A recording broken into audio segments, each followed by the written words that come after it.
Okay. Thank you, everyone. Thanks for joining us. We're reconvening after our executive session.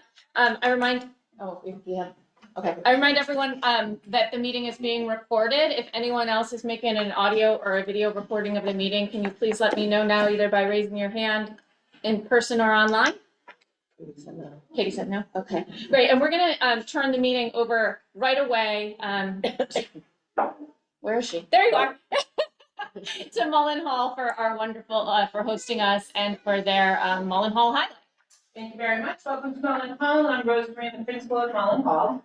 And Jill Mazur is the assistant principal, and she is here with her team of, I will let her do her introduction. One of the ways that we start out at Mullen-Hall, we thought we would like to share with you tonight that our students walk in the morning to this because of our Clipper connections and our special friends here tonight. We have created this beautiful way to greet each of our students in the morning, and we thought that you would like to start your meeting this way tonight. So, Mrs. Mazur, all right.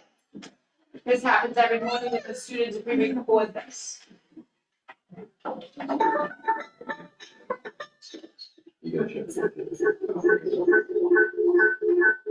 don't get that. That's a special feature.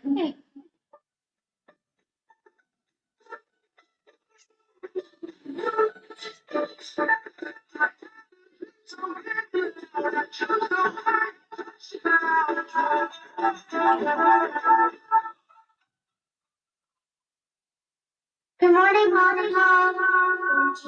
Mullen-Hall. It's Emily and Yasmin. Emily, Yasmin. Please stand for the Pledge of Allegiance. I pledge allegiance to the flag of the United States of America, and one nation,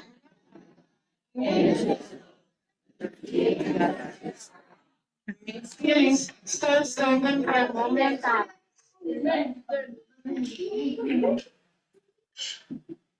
Still have to stand. And now for the Peace Builders Pledge. Peace Builder. I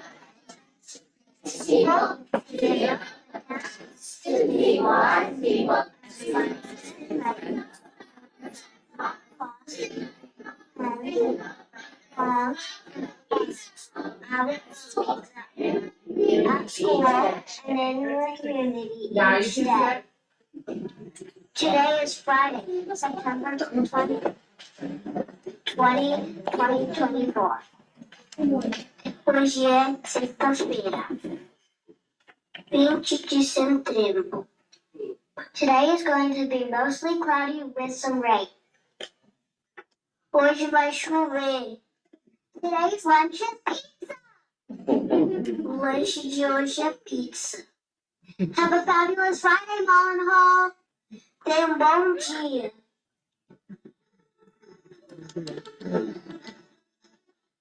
Great.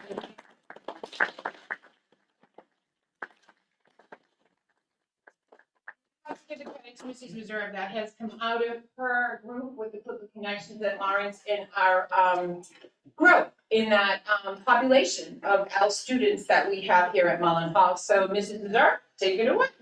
Thank you. And what we've done to incorporate the morning announcements is with our digital learning classes and our library classes, we're pulling, the students are working during those classes. They're pulled during the class, and we have an English speaking student and a Portuguese speaking student, and they create what they want to say, and they come up with their script. And it's been very, very positive. The feedback has been amazing. There's a waiting line, so it will last all year. It's been really exciting. Last year we started, there's two other educators that helped, well, actually four, Miss Sample, and then we have Miss Seldot from Lawrence School. We have Mr. Schofield and Mrs. Barandas from Mullen-Hall School. And we got together last year and we talked about the need to strengthen our diverse learning communities across the ages, not just within our schools. So we created a group called Clipper Connections, And we meet once a week, and we meet at Mullen-Hall, and we also meet at Lawrence School. So what we wanted to do tonight is just give you a quick little synopsis of what happens. We have a video to share, and then we have two lovely students that have joined us, one from Mullen-Hall and one from Lawrence School. So we're going to share the video that they created. Yep.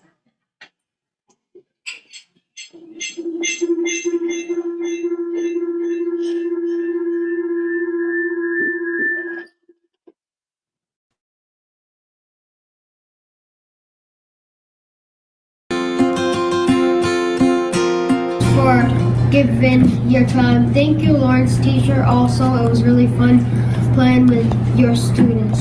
For coming to Mullen-Hall. I really appreciate that you played soccer with us, and the treasure hunt was really fun. What was your favorite part of Clipper Connections? When I got to draw with chalk with my friends. What did you enjoy about Clipper Connections? I enjoyed the making cookies and little pizzas and little cookies, and I enjoyed the fun time, the great time, the good times we had. That's it. Thank you. Eu gosto das crianças grandes, por eles são muito inteligentes. I did the frame. Marcia, what was your favorite part of Clipper Connections? We got to make cookies, we got to make pizza, and we got to play Uno. Okay, good. And we did we found a squirrel and a lot of things. Thank you, Lawrence. Friends.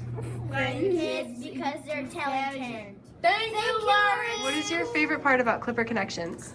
They're nice.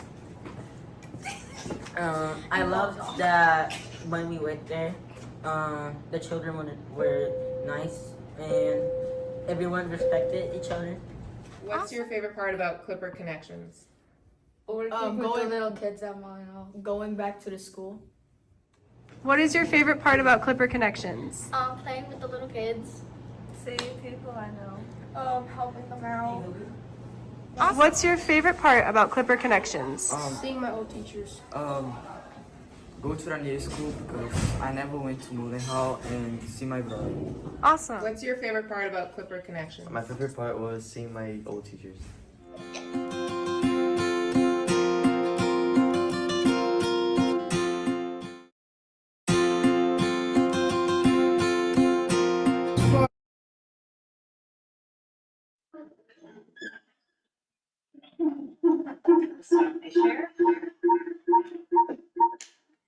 So we can tell you all about it as educators, but I know you really want to hear the students' point of view. So I can't wait to have them share. Marcio is from Mullen-Hall. And Marcio, do you want to share about something about Clipper Connections, about something that you created? Do you want to stand up or do you want to?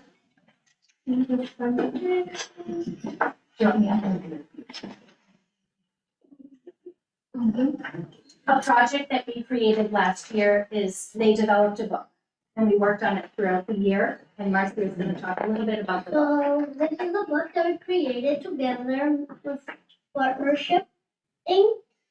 And I drew this with me playing games. These are the kids that drew with us playing games. And I really enjoyed it because we got to do lots of fun stuff throughout the year of third grade and fourth grade. Lots of fun stuff. And they helped us a lot with learning too. And we got to play a lot with them when they came. We got to go outside and play. We got to do lots of fun stuff. And they were really nice to us. Like when he asked them to play a game of soccer or tag and they with us, some of them were really fast. Well, right in time. So when I was in the slide, I just jumped off the slide and they couldn't catch me. So one day I saw them. I climbed up the fire pole and then You will not catch me anymore. Then they climbed up the stairs going up to the firepole, and then I went down the firepole, and then he had to chase me again, and then I went to the blinds, and he couldn't catch me, he gave up on catching me, and he tried to catch some other students, but he didn't do it. Then he catch me, and then I had to tie him back, and then he tried to tie someone back, because I no tie back. And when you do travel to Lawrence School, the one thing I want you to tell everyone, what did you really enjoy about going to Lawrence School? Because it's different from our school. Make little pizzas, cookies, play Uno. We got to cook with our Lawrence School friends. They helped us do pizza. Thank you, Marcia, so much. Laura?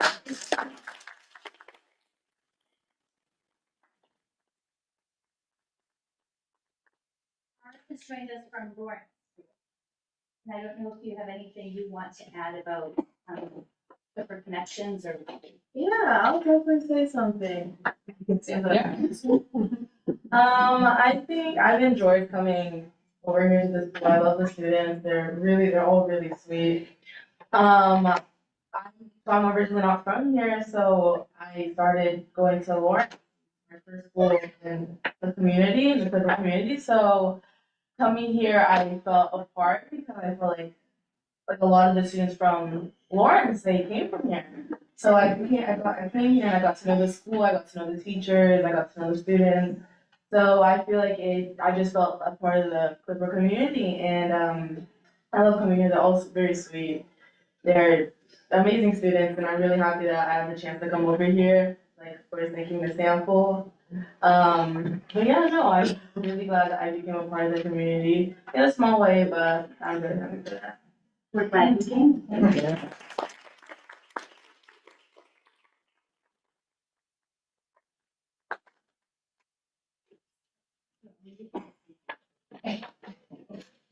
You don't wanna talk about tag? Do we go on the hot seat? But that can do it after too.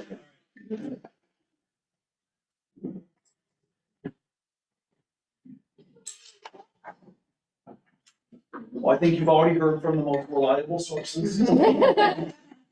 Thanks, Marcia. Thanks, Laura. So my name's Alex Schofield, and along with Lindsay Brandis, we are English language development teachers here at Mullen-Hall School. Tonight to hand a sample and book filled out the Florence School, and just wanted to tell you a little bit more about Clipper Connections. This started last year. Yeah, sure. And the purpose of the group was really to strengthen the communities, the diverse communities of our two buildings, all ages. And really to support the emotional and social learning of the students. In launching Clipper Connections, we had hoped that elementary age students would come to identify with their future schools in the Falmouth public school system, and to see reflections of themselves in the Lawrence students, and the Lawrence students in turn serving as mentors for the younger students here at Mullen-Hall. Yeah, and really the intent as well is to have all of our students to see themselves as belonging to their community, and just having the older students come and connect with our younger students and being seen as such positive role models. It's just so heartwarming and enlightening to see. It's really proud of it. And I think we've heard Marcia and Laura speak much more eloquently than I ever could. Yeah. So. Thank Yeah, you. thank you.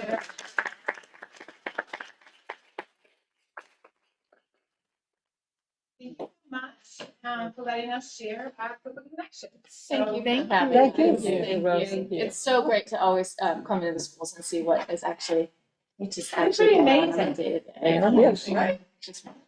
Thank you so much. Thank you. Thanks for hosting us as well. You're welcome. Thank you, Rose. Thank you. Thank you. Okay, so as you saw, our order is a little bit different today because we wanted to make sure we started our day with the pledge with the kids. So we'll move now into the mission and vision statement. The Falmouth Public Schools creates world-class student learning experiences. Our Clippers are empowered to pursue their goals with curiosity, integrity, and resiliency. Our vision: Clippers are creative, inquisitive, and engaged learners who participate in their community as socially responsible citizens. Clippers effectively communicate and solve problems that impact the world around them. Thank you so much. So we'll move on to public comment. Members of the public are welcome to speak about items that are not on the agenda. Comments should be limited to 2 minutes in length, and due to the open meeting law, the committee cannot act on public comment.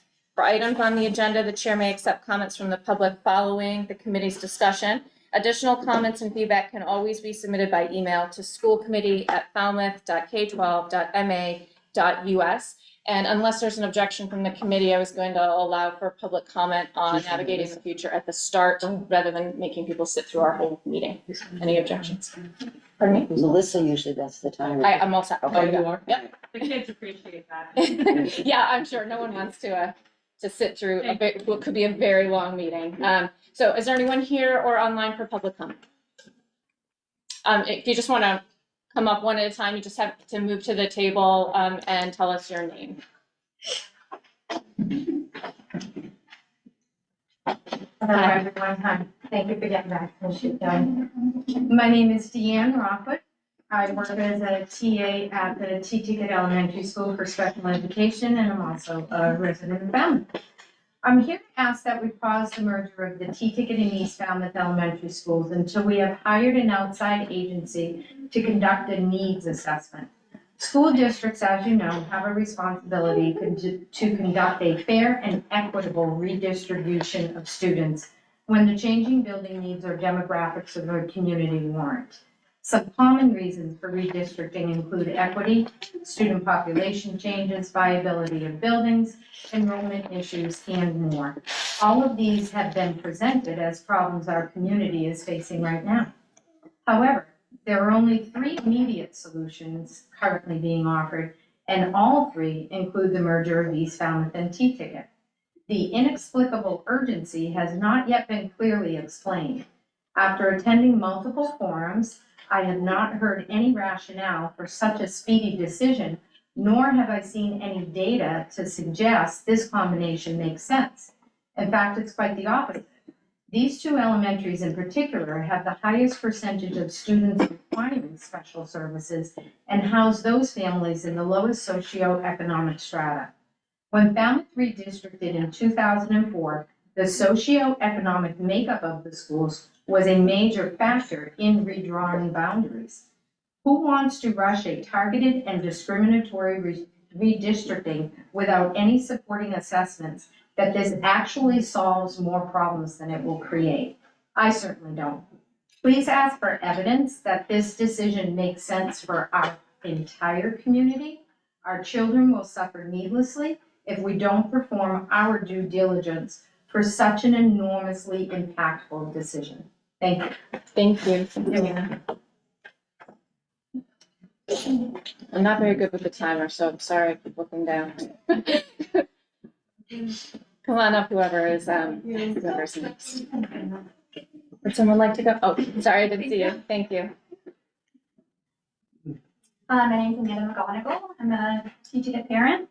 Good evening, members of the school committee. I sit before you today representing a large community of parents, educators, and residents who are feeling increasingly ignored by the proposals that are being brought forth by the school administration. These proposals, which directly impact hundreds of families, are targeting those with the highest needs and varying socioeconomic statuses in our town. Alarmingly, these plans were put together with little to no stakeholder involvement at conception, leaving the very people affected most without a voice in decisions that will shape their lives. Just a few weeks ago, teachers and families were made aware of these significant changes, and yet we are told that a decision will be made in just a few short weeks. A few weeks to decide the future of our schools, of our children, and of our community. When discussing matters with such profound implications, a few weeks is not only inadequate, but insulting. Our community, particularly young families, is already grappling with the challenges of remaining in this town year-round. The financial ramifications will undoubtedly follow if these proposals move forward unchecked. Families may choose to send their children to schools in other districts, or worse, be driven to leave our community entirely. The loss of these families will not only affect the social fabric of our town, but also its economic foundation. I urge you to exercise your discretion when considering these proposals. Please understand that they do not represent the views or desires of your constituents. Our community is deeply concerned about the rushed, poorly planned, and discriminatory nature of these proposals. We ask that you call for a pause of any discussion of closing any elementary schools until a thorough and inclusive review can be conducted. It is imperative that we, the community, have a seat at the table to shape the future of our schools and by extension, our town. Thank you. Thank you. Thanks, Amanda.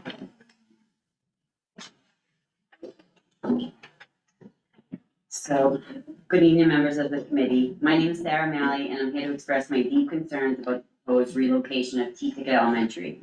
This plan not only disproportionately impacts children with disabilities and vulnerable families, but it also seems to protect the more affluent parts of town from facing any inconvenience. As a parent, I cannot stand by while a poorly planned decision uproots my child's education and the education of many others. I am not afraid to make noise about this loudly and persistently until this committee has to listen. I have the ability, the will, and the resources to advocate for my child and the other families affected, and I will do just that. I'm here, and I'm supposed to be under the protection of state and federal laws. I have a lifelong restraining order for myself and my 6-year-old who is a T-Ticket student. Unfortunately, the person stalking me that's in prison has family that goes to East Falmouth, has children in it. That's a safety issue for just me that I need to handle. This can't stand. This is a rushed relocation, completely disregards the needs of students with disabilities who already face enough barriers. You're adding to their struggles without any clear plan in place to provide the necessary accommodations and support. This is not just bad planning, it's deeply irresponsible. Let me be clear, I will continue to speak out. I will rally with other parents. I will engage the media and bring this to the attention of anyone who needs to hear it until we see a fair and well thought out solution. The children in this community deserve better, and I intend to hold the committee as well as the superintendent accountable that approve this. Thank you. Thank you.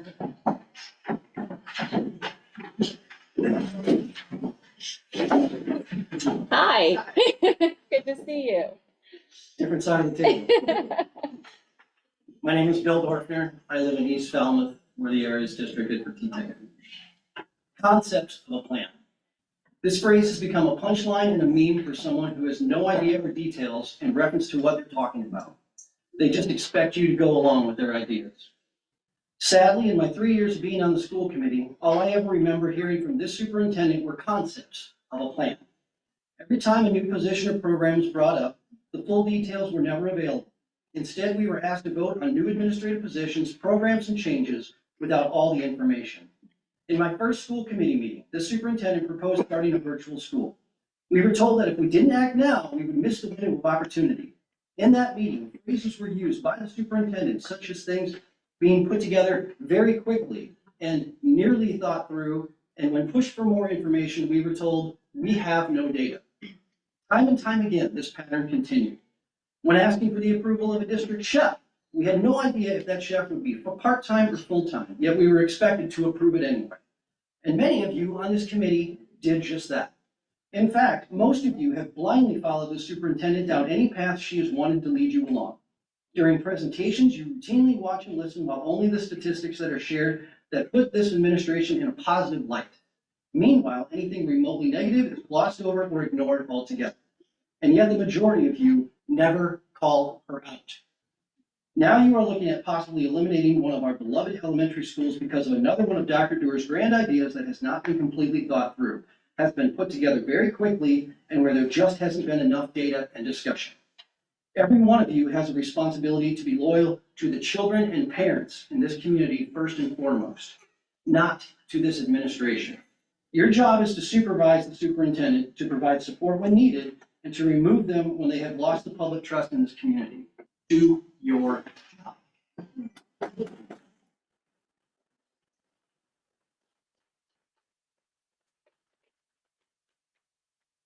I'm Laurel Smith, I'm losing my voice. I'm a parent of students in Mullen-Hall and Morrison schools. I urge you to please read the letter that I sent yesterday in full. In my 2 minutes, I'd like to highlight that in recent years, Falmouth public schools have been in violation of MASC Delegate special education laws because IEP and OT services were performed in hallways or in trailers with multiple students due to a lack of space at our schools. Unless these proposals clearly state where IEP and OT services will be performed in each building affected, they're likely not considering the spaces needed for these services because the proposals are based on maximum building occupancies for general education. This means that these proposals, if they're passed, the school committee is knowingly going into violation of MASC DESE special education laws.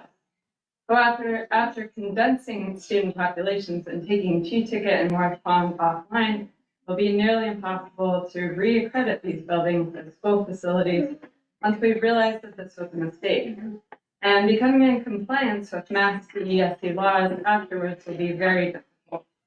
So I urge you to do full feasibility, enrollment, and demographic study and a building assessment study before any further planning or meetings take place. Hopefully, we've learned from the millions of taxpayer dollars that we've wasted by not doing these assessments prior to projects like installing wind turbines and pickleball courts. But in this case, there would be detrimental consequences to the already poor academic performance of our schools, especially for our most vulnerable students with the highest needs. Again, please read my letter in full for the details, and thank you very much for your time. Thanks, Laura. Thank you. My name is Anthony. I'm a student. I do not agree with this navigating of the future. I learn better in a smaller class size. My teacher has enough IEPs to focus on. My siblings will not benefit from this, and they will not be impacted. The most stop and think about us. Take our opinion as it's our future and not yours. Thank you.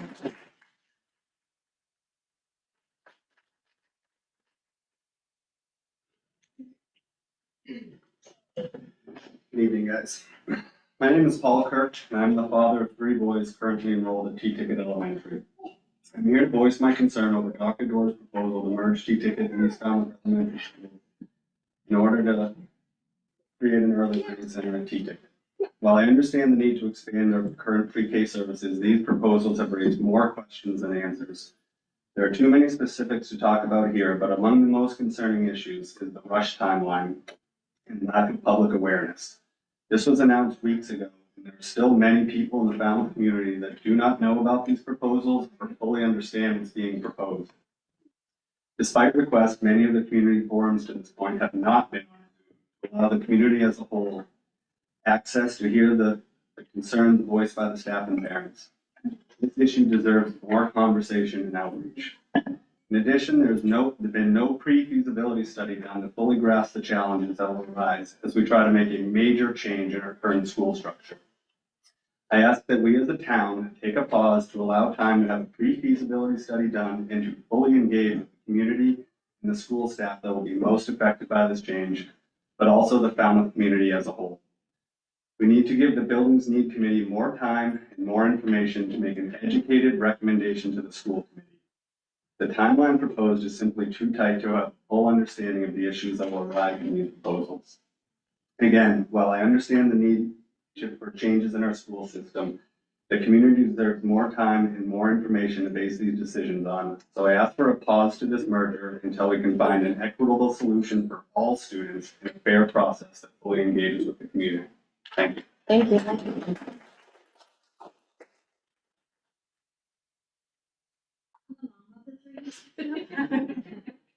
My name is Dominique Kirk, and I'm the mom to 2 boys. They're in 1st, 2nd, and 3rd grade at T-Ticket. I also work in the TIP program with children who are on the spectrum.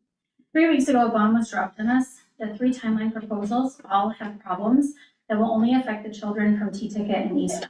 The first proposal will squish my children into one building. They won't have the same education as they do on the other side of town.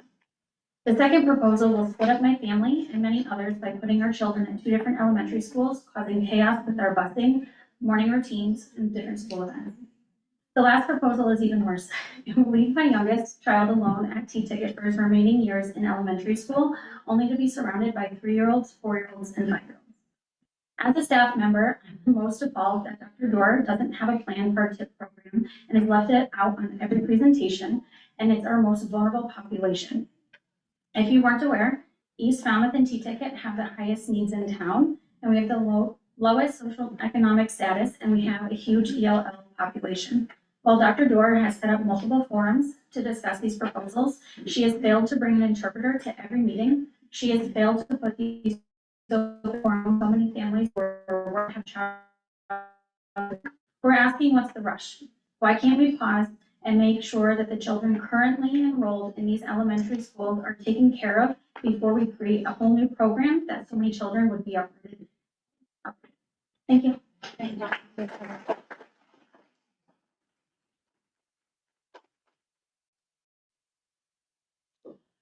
Good evening. I'm Diana Morrison. I am a native who chose to move back to this town to raise my family. I have 4 boys in Falmouth. I went to school in this very building, and all 4 of my children have attended East Falmouth and T-Ticket. All 4 of my children have received special education services. I stand before you representing families, school staff, residents, and most importantly, children who are being ignored by the current school proposal. These proposals were created without the input of the community. Instead, we're being told we can voice our opinion on already formed plans, and the public disapproval is increasingly being quieted and ignored. There have been no option given to us to pause or reject these proposals. All while we're told a decision has to be made by staff this month and by the Building Needs Committee in November. Why the rush? We need more data on how this will impact our community. I am here to support a pause to these proposals while an independent pre-feasibility study is completed. These proposals are meant to address a town issue of declining enrollment, but target the part of our community with the highest special needs and low socioeconomic status, instead of an equitable town response to a town problem. This is discriminatory. As a parent to children with special needs, what does this say about how our town values these children, my children? Is this a safe plan for the town's most vulnerable? A pre-feasibility study can address so many questions. Cost to convert, closed buildings, traffic studies, infrastructure concerns, and more. So why would the school committee not be open to doing this? Will closing an accredited school that we may need in the future result in families leaving the district to avoid overcrowded schools or choosing to school choice their children? Will special needs students like my own have to go out of district because the town can no longer provide them adequate services? I have a child in the TIP program, and this is a big concern for me. All this will cost the town money if these things occur. I urge you to pause these proposals in order to get the data needed to make an informed plan for the entire community of Falmouth. I support progress and the preschool, but let's do this thoughtfully instead of hastily. This is our children and our community at stake.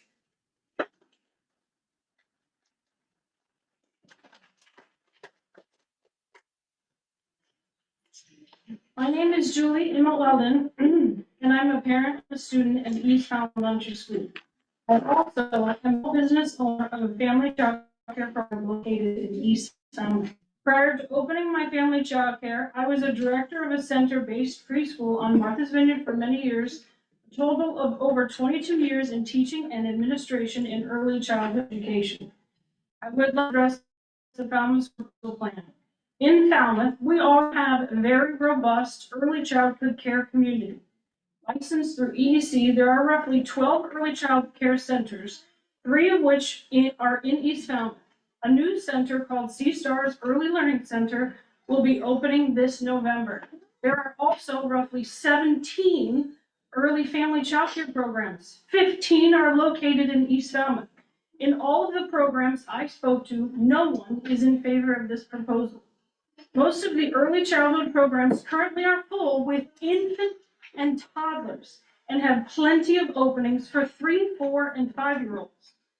When you say you have a wait list for current program, I just want to clarify for the public that most all parents call every program they can find and put their child on one or more lists. I have a wait list of parents who haven't even given birth yet. Having a wait list doesn't really mean people are literally without care. If you call those people and ask if their child is enrolled somewhere, I would bet 90% are currently in care somewhere. The opening of an elementary school-sized preschool is going to be a huge challenge to make successful. Working parents need more hours than what is offered. They will need before and after school care, which is not provided. They also would need transportation, which is not provided, and IP. With this program, will this program be open year round? Or will all these families be scrambling in the summer because they aren't enrolled in a program that is year round? How about school vacation? Teacher development days? Will this program still be open and providing for care for families who work? Understand the current integrated pre-K enrollment for model students is not being met and may be in non. But what is it due to cost and lack of transportation? Is it due to a more mobile population, or because families have over 30 childcare choices in Falmouth, or switch to homeschooling, which has skyrocketed? If you can please finish your thought, because you're over 2 minutes. Oh, sure. Or, and if it's written down, you can also give it to us, and then we can all read it. Of course. Who's gonna suffer from these changes, and does it justify creating a new center, dislodging entire student populations to provide something that is already available to the community? Honestly, there has not been given enough time to consider all the ramifications intelligently and adequately, which begs the question, who is this really good for? Is this good for the kids or for the bottom line of the school?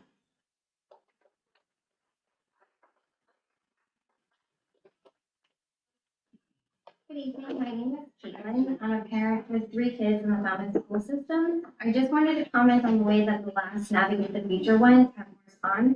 I don't agree with having us write questions on index cards. It's an open form and we felt silent and restricted. The more we feel this way, the more we feel you're hiding something.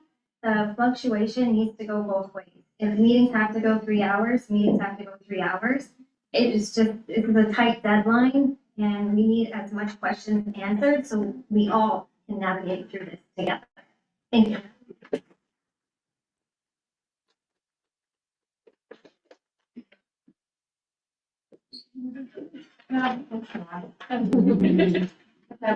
Whatever. So, I don't have a speech prepared or anything. I just want you to know, this is my son. My name is Pamela. Pamela Wade. I'm a very new member of this community. My lovely 5-year-old son. So I am not of a low socioeconomic status. I am very privileged to be even sitting here today. I am privileged to sit here. There are many that are not. Now, I entered Falmouth. I went to 2 early child care centers. My problem was when summer hit, I had no child care. I had to go all the way to Marion. Not only because I couldn't find child care, but because my son has selective mutism. Meaning that these people, these staff members are his family when I'm not there. They are his family. So when attrition comes, his family goes too. So I just want to note that when you say there's a low birth rate, there absolutely is. It's too expensive. I don't want another myself. But the problem is that the rise of special needs resources, the need for special needs services have gone up. The resources have not. If we relocate my child with many others like him who could not secure neuropsych testing therapy because we do not have providers down in this cave. We don't have them even in the South Coast. I work for a large healthcare system. Like I said, I am privileged. I can't even receive that. How are we going to help the people who don't have any resources?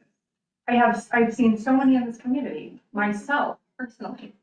So we have children who grew up during COVID, who more than likely need an IEP, but they're not going to get it until they get to school. And if the schools are understaffed and under-resourced and slammed together, held on by a prayer, we're failing our children. And I implore you to please not fail my son. Thank you.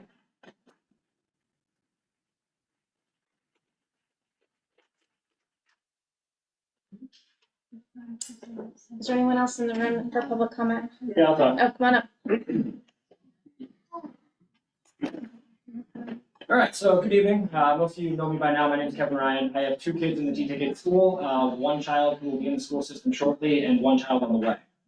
I'd like to talk about the elementary school. So I spent the day looking at U.S. Census records for our town. According to the assessor records, these schools were built in the late 60s and early 70s. That's when our census data shows a town population that was much smaller. Back then, our population was about 16,000 people. As of 2020, our population is now more than double that, 32,500 people. These schools were built when our population was half the size it is now. I would argue these schools are already overcrowded. I would argue that this plan will stretch our schools even further. I would argue that the data that is being used to show our population decline to justify this proposal is not an accurate representation of the population these schools were built to serve. I would argue that the data is purposely being pulled when our population began to peak to show a more dramatic decline and mislead the people in this town into buying into this terrible plan. Thank you.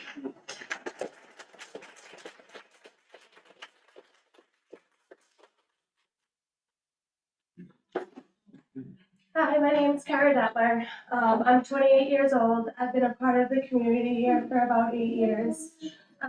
Recently, 3 years ago, I left my son's father, and ever since then, I haven't been able to get a place to live here. I live in the community. I'm a part of the community. I see kids in my store. I see families we provide, and it's like I'm one of those parents that don't get the support and the need. Because I work, I support myself, I support my son, and he's one of the kids that is in special needs, and I grew up being in special needs, and a transition that's happening like this still affects me mentally, and I just want to point that out, and I'm grateful for the people that have helped me, and has helped my son. Yesterday there was an open house. And there was a binder, and seeing my son being able to write when he was born, and we didn't even know if he could speak at that time. And that's due to the staffing, to the parents, to the community. And I can't be any more grateful, but with this transition and the things that I've gone through at his age, I don't want that repeat. So I don't even live on Cape Cod. I've been commuting back and forth for the past 3 years for 40 minutes. The traffic construction, the car accidents, more bridge construction is going to be happening too. I have to think about that for my son and my son's education. And I'm not trying to say that as a threat. I'm just saying that as a single mom who's trying to co-parent with his father and is making all the money to provide us to make this unite. That's a healthy adult decision, and there's zero support in that. And that's it.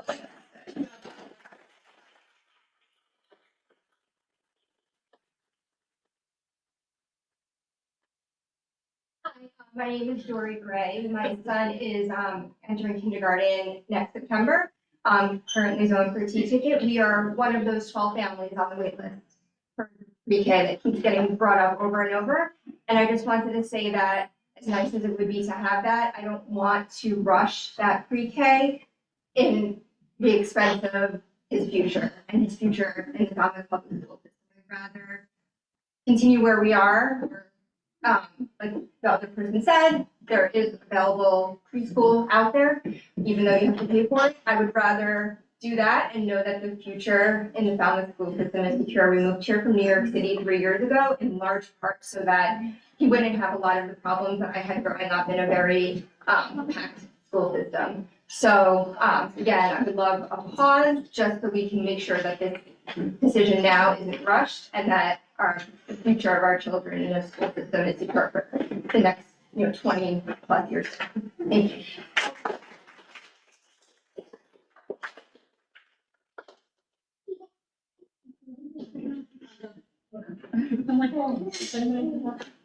I'm all emotional. Yeah, I'm crying. Hi, I'm Jen McCarthy. I have 3 kids in the Falmouth school system, and I want to thank you all for taking the time and letting us all speak. Thank you. I really appreciate that. I just want to talk about how T-Ticket had preschool. So my twins, they're now in 5th grade. They went to T-Ticket when they did 2 years in preschool and T-Ticket, and then kindergarten through 4. So my daughters were there for 7 years. And I can't tell you how great it was for them to be able to go to preschool there and then feel so familiar with the whole building to go through elementary. And then Amelia, she's in second grade at T-Ticket. She did 2 years at preschool at T-Ticket as well. Having the preschool in the elementary school made so much sense for my family. You know, I didn't have to take her to a different school. I didn't have to go pick up different kids. They were right there in the same school. And I think the idea of a universal preschool, that might be a fabulous idea. It really might be. But let's do the research first to find out. I think that having a preschool in each elementary school would be beneficial for families. I know that you say that it's not beneficial for the teachers or the program, or I'm not even sure what, but it's very beneficial for the children and the families. And that's who you're supposed to be, here for. So I just wanted to say that, and I wanted to thank you for taking the time to listen to the T-Ticket community. It means a lot. Thank you. Thanks, Jen.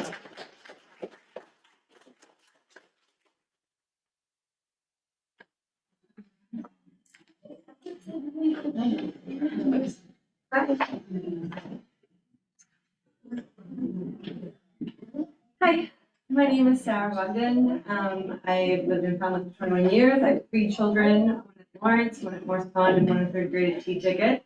And I've been a volunteer at T-Ticket for almost 10 years. I'm asking the school board, is it customary for a project of this magnitude, closing one school while keeping another half vacant? Is it normal not to have an independent pre-feasibility study in order to obtain the data needed for such drastic changes? I know there's one for the Lawrence School project, but I'm wondering why there's not one for this huge change as well. A feasibility study would address many concerns. For example, how will the traffic pattern and flow be affected in East Falmouth when adding an entire school population to an existing one? Number 2, T-Ticket and Falmouth schools have the highest low-income percentages and highest children with special needs. How will this school compare to the other schools in town? Is that equitable? Will making these changes create a public school system that will look attractive to young families looking to buy in Falmouth? The changes are coming during an election year, which affordable housing is a major thing on Cape Cod. And then Maura Healy has a few things she's going to put through if she gets elected. How do we take all that into consideration when we're trying to plan for the future of our children? With past community projects like Lawrence School, pickleball courts, wind turbines, shouldn't we pause and look at a feasibility study beforehand? And I will repeat myself, we should pause until all the data is collected, a comprehensive study has been facilitated, and all concerns from the taxpayers have been heard and addressed instead of silence. Thank you for your time. I'm actually gonna get up and just read. My husband's, I don't think he sent it to you, but it was an email he wrote, and I'm just gonna get up and read it. So you may remember me from the T-Ticket forum. My son actually got up and spoke. So, Alice and Lucy, sorry. So it says, "Dear school committee members, my name is Sean Lucy, and he would like to be here right now, but the other kid had something. And I'm writing on behalf of my wife, Allison, as well. I am a town meeting member for Precinct 9 and father of 2 boys in the Falmouth school system. I'm writing today to express my concerns over the proposed merging and closing of schools in Falmouth. I'm particularly concerned over the manner in which these decisions seemingly have been made without any community input. While I appreciate the recent community meetings that have been held on the matter, they are presented without any real chance for public input into the process, but more as a means to notify the public that this is happening. My youngest son is a 1st grader at T-Ticket and will be greatly affected by these changes. It would be good to get some answers on what really is happening and why. I'm aware that enrollment is down, but then why is there a need for a full school dedicated to preschool age children? What will happen when families move into the affordable housing that is under construction and enrollment goes back up? It is very concerning to hear that East Falmouth and T-Ticket will be merged without enough room for specials like art and music to have their own spaces. I believe we should be enriching our children's education. Sorry, I'm not a good public speaker. I believe we should be enriching our children's education, not stifling it in a way that makes it difficult for them to focus on the task at hand. I would hope that at bare minimum, the school committee should consider redistricting the entire town so that the pain is felt evenly across the district and specials can still have their space to shine. Personally, my family and I are considering moving our children out of the Falmouth school system to one that will cater to the students' needs and not look to save money. I am fortunate that I have the ability to make that choice, but there are many families that won't be able to make that choice for a variety of reasons. The town needs to consider the financial implications of students who will elect to select school choice and move to other districts. I hope that this issue is as high on your priority list as it is for those families that will be affected. T-Ticket, like all of the schools in our district, is a family, which makes this rush process seem all the more hurtful. Thank you.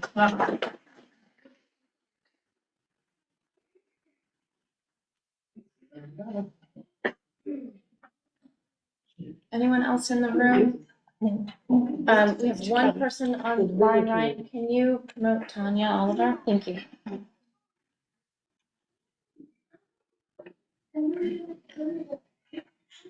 Hi, Tanya. If you unmute, we'll be able to hear you. I actually was not, I'm just watching the school committee meeting. I have nothing to say.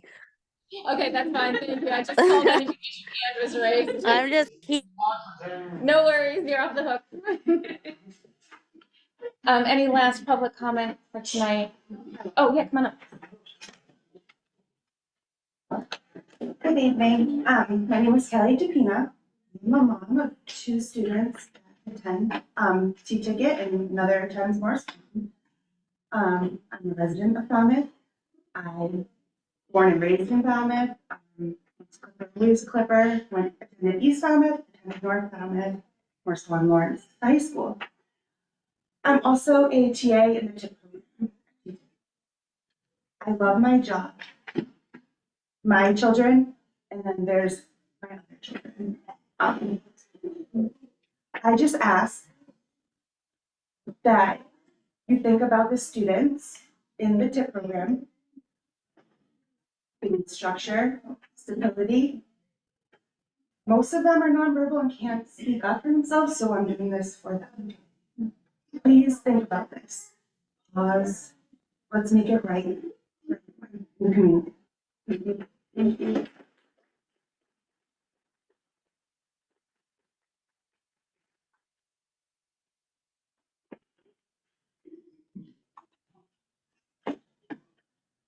Hello, I'm Sarah Colonna. I have a son in Morse Pond and 2 in T-Ticket. And I don't have enough information that I could select all these options that have been thrown at us. But just standing back, looking at the whole plan, is my question is, let's jump ahead and say that the building committee, we have all these suggestions that say, yes, it does warrant only 3 elementary schools. That's where our enrollment is. And so I'm willing to sit and listen, maybe agree with that. However, why is it that only T-Ticket and East Falmouth students and families are being affected by it? Why are we not redistricting the entire town and just the lower income, the higher needs, et cetera? Just something to consider. It just seems very, that it's directed there, and maybe you're expecting that we wouldn't speak up, but we are. And I just think that it's just not equal. So, something to think about. Thank you.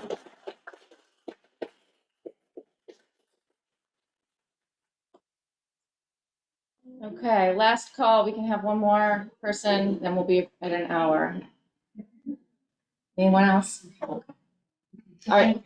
Thank you so much for taking time to come, and we really do appreciate you. Yeah, Thank sorry. you for letting us all speak. Absolutely. Everyone had a longer thing. Finish it.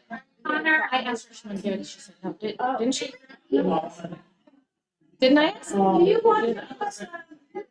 Who was with the childcare center? She had a long letter, but she couldn't finish it. Do you want to leave it? She's gonna come back to the next meeting and finish it. It's fine too. She's gonna come back to the next meeting and meet us. Or can she come to the next meeting? Yeah.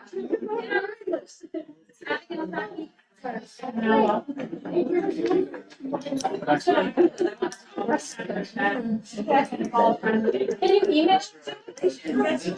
Would you please? I love to. Yeah. Which only many more aspects, so thank you. Have a good night. I'd love to hear all of it.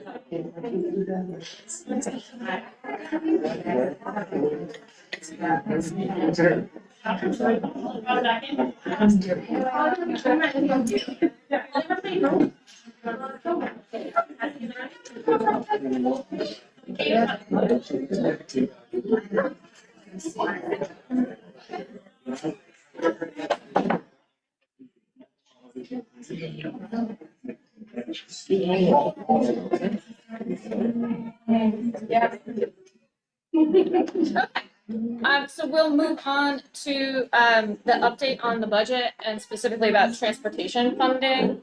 Paul? I'm just gonna pass this out.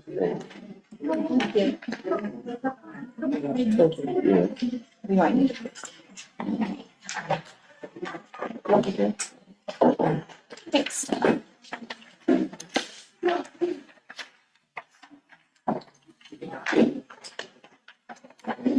Oh, thanks, all. More colors. I love the Colors, colors. the colors are wonderful. Does make it a lot easier. Makes it a lot easier. Oh, wait, can I get one? Everybody have Okay, I the, just wanted to make sure it didn't skip her. Wait, here's this one too. Nancy, oh. Okay. Do we have extra ones? Yeah, we do. All right, let's get them to the public so they can see. Accidentally, I got one.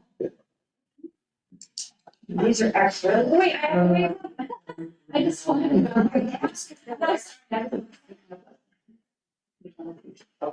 I mean, why waste it? No, why waste it?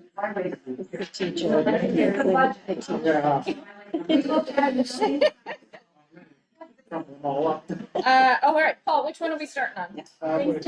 starting on The long one, the many colors? Okay. color. I'm just gonna go, we're so early in the year, there's not a lot to tell here. So I'm gonna, on the orange section on the bottom, right there, just to review. Our budget is 58,222,421. So far, we've expended about 6,000,004 through the end of September. The bulk of that is salaries. We run about $2 million every 2 weeks in salaries. And you'll notice to the right, the encumbrance column is $4.8 million in encumbrances. About half of that, 2.1 million is for the busing contract with Lucini. There's another $1.5 million in encumbrances with all of our utility contracts, et cetera. And then normal supplies, predominantly technology that's encumbered as well. So, total encumbrances and expenditures year to date. Again, since July 1st, it's 11,226,293. So this is, again, relatively early in the process. It's not much to say about it at this stage, 1 month into the school year. Fair enough. All right.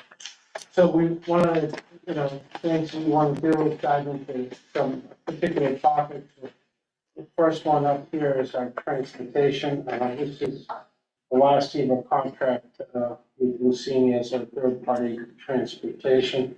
But to give you the entire picture, not only what our regular day transportation looks like, but also our in-house transportation that's used for special education. So in the boxed area, the highlighted area, you'll see that budget for our Lucini contract is $2.258 million. That's about 2.1 million is the actual yearly cost of the buses, and then it's about 158,000 in late bus runs that take place from Morse Pond, Lawrence, and high school for end of day activities. So that's the main contract. That's But we bus about 2,271 students, every single day. The next is our in-house transportation, and this is special education. This is both, pre-K, students on IEPs, and in-town special education from K through 12. And then there's out-of-district students that we send to other schools for specialized care and so on.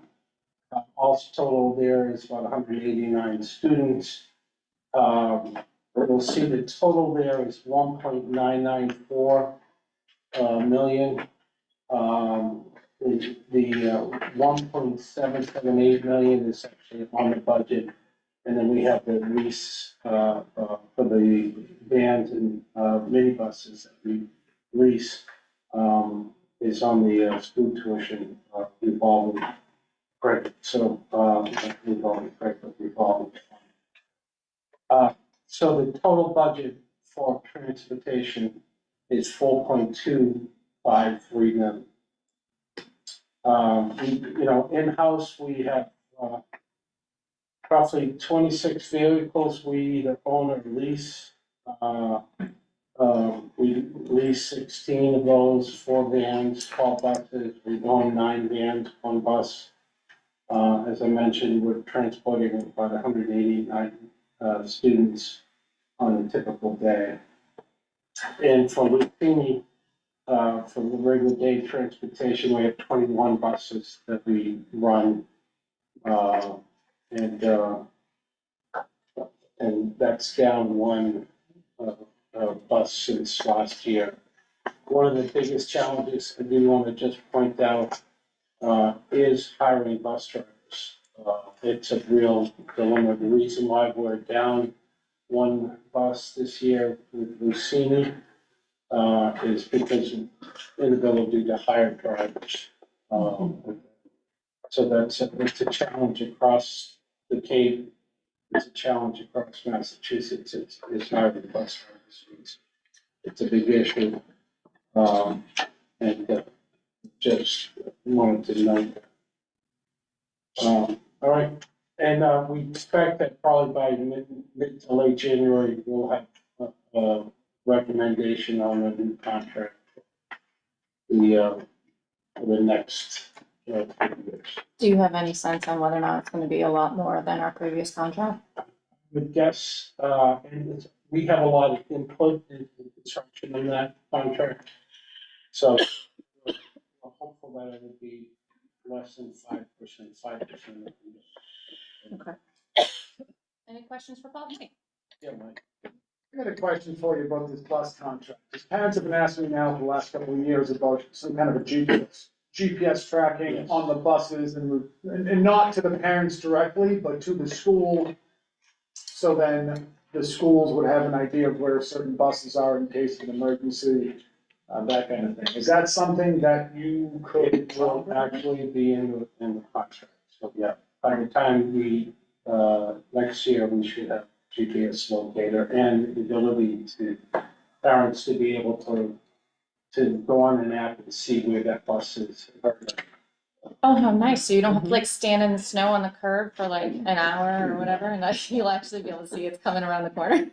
That's If I could ask one more question, Paul. The 216,367, that's the 189 students who get transported out of district? No, that 216,387 is the lease contract. I'm sorry for the labeling on this. No, it's okay. I just didn't know. It's the lease on the 16 vehicles. Which line item is the out of district transportation? Or is it all kind of mixed in there? It is in the sped transportation contracts, special education transportation contract services line. Oh, 150,000. So it's about 900 per student roughly per year. Yeah, there are other things in there too. Yeah. Oh, that's fine. Okay. Just got a rough idea. Thank you, sir. Margaret. When you talked about difficulty hiring bus drivers, is that for the buses we run, or is it also for both? Okay, thank you. It's a challenge. Yeah, okay, thank you. And I'm wondering, so if that special education transportation line, that 150 that Mike was just asking about, where do kids that go out of district that are not special ed, where do they fall? Like for, if we have a homeless student that's getting bused to Barnstable or something like that, do they, or does the, no, it would be somebody getting bused here. Yes, so we would. How does that work? So like- we would pick him up or her up, and bring them here. So that's within the cost of that blue shaded area. Okay, It's within that total cost, so we Okay. would send a van down and pick them up if they were in. Yeah. All right, I was curious if it was in this total. Is that just for special education or is that for school choice? No, school choice, for students that are attending from a different district, they're responsible for transportation themselves. Where we have a student that may become homeless, due to family circumstances, and they reside now in a different district, it's our responsibility to pick them up and bring them to school. Terry. Did I get the number right? 2,271 kids get transported every day? Yeah. How do you know that number? You count them when they get on the bus? No, I'm just curious. How do you know that? That's the number of kids that have signed up for transportation. Yeah. So every route has, a number of children assigned to it, every bus ride with a number of specific students. So that doesn't, if someone absent from school, that number doesn't change. Yeah. The reason I ask is, I don't like seeing the buses at the high school that are empty. I mean, I don't know. I'm sure you're wise enough that you try to consolidate what you can, but sometimes it's sad. Well, one of the areas that we've tried to work with, is on the late buses, where we have consolidated them. For example, Lawrence now shares the late buses with our high school. So you may not be picking up as many students at the high school, but you are picking up a lot more students at Lawrence. So, it may look like they're empty and coming out of the high school, but they're actually picking up students at Lawrence. Oh, okay. Just to clarify, for after school activity, yes. Not the actual day, and I know what you mean. No, they're in the daytime. Yeah, it's It's the kids get their daytime. license and they're excited. and Oh, they no, wanna no, drive. I understand that. I know. But I know there's laws you have to follow to offer it to them, and I get all And that. we certainly don't want kids, And they have to have a space, Yeah. even if they don't. Yeah. And just one note before I get Margaret, a lot of the runs are, the population of the students on these buses is quite high. So, especially in the morning runs, not so much in the high school in the afternoon, but during the initial runs, it's quite high. So we're running at full buses. Yeah. Good. Yeah, that's great. No, and I'm only saying, it's the high school kids who have the licenses. Yeah. I see the little kids bus when I'm having my coffee in the morning. It's one of my joys, you see them. They're all ready to go to school and, yeah. Margaret. I come from New York. Homeless children were transported via the town, and the school systems weren't responsible for their transportation if they were out of district. We're definitely responsible for picking them up. We do get reimbursed from the state. You do get reimbursed? We do get reimbursed. No, I just want to check on that because I thought maybe there was money there that we were tapping into. Well, it's a law, it's McKinney-Vento that we have. Okay. It's a fund. Okay, thank you. Great. Any last questions for Paul? Well, you probably have the next item as well. So moving on to the capital items. Thank you, Paul. No, so, you all have seen this,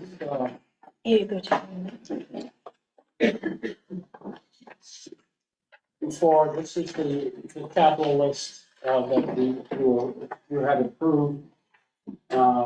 that went to the finance committee.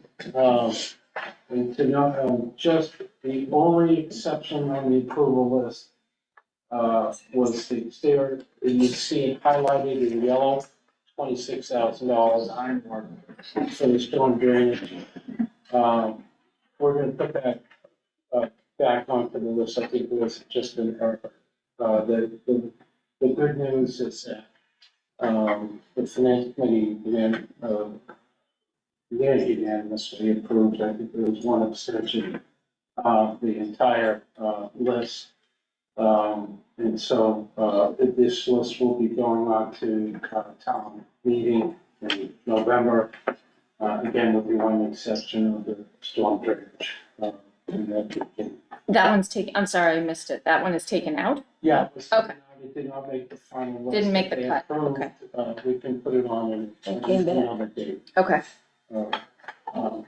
But the good news is, finance committee folks supported the recommendations. Great. Any questions about our capital? I just have one if I could. Yeah. Thank you. The negated 26,000, I'll ignore that, but the gym skylight in Falmouth High School and down to Mullen-Hall, the chimney repairs, that's 28,000 and 44,000 respectively. Those are just for designs, not for any fixing of the skylight or the chimney. In the case of the chimney, for Mullen-Hall, this building here. Yeah. It's a combination of immediate repairs to the chimney. I didn't bring it with me, but there's a picture of it. There's a copper pan that wraps around the base of the chimney, and that has to be replaced as well as the flashing up above. The chimney in this building is the original design, and it rests on iron beams and lolly columns. Okay. And so we need to have design engineers to come in, it's safe if come in and assess it, but long term, it's not. Yeah, I think that my question is more so, if it's 44,000 just to design and engineer it, there'd be an additional, and then the same thing with the 28,000 for the gym skylight, there would be an additional capital request asked once they tell you how much they need to fix it. Yeah, exactly. Correct. Yeah. The skylight will be funded. Thanks. All right. Any other questions about our capital items? No. Great. Well, hang on to these because when the precinct meetings start, this will be a handy thing to have with you when people ask questions about the warrant. We'll move on to the report on enrollment and class size. Are you gonna be able to share? So, awesome. Okay, so get this out of the way. Just a second. Okay, so this is the annual report that I do after October 1 of each year, because that is our point in time, the official record of the enrollment. So,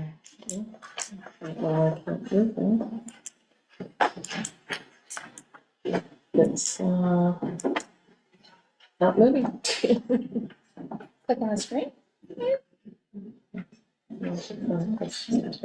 No, I meant, no. Oh,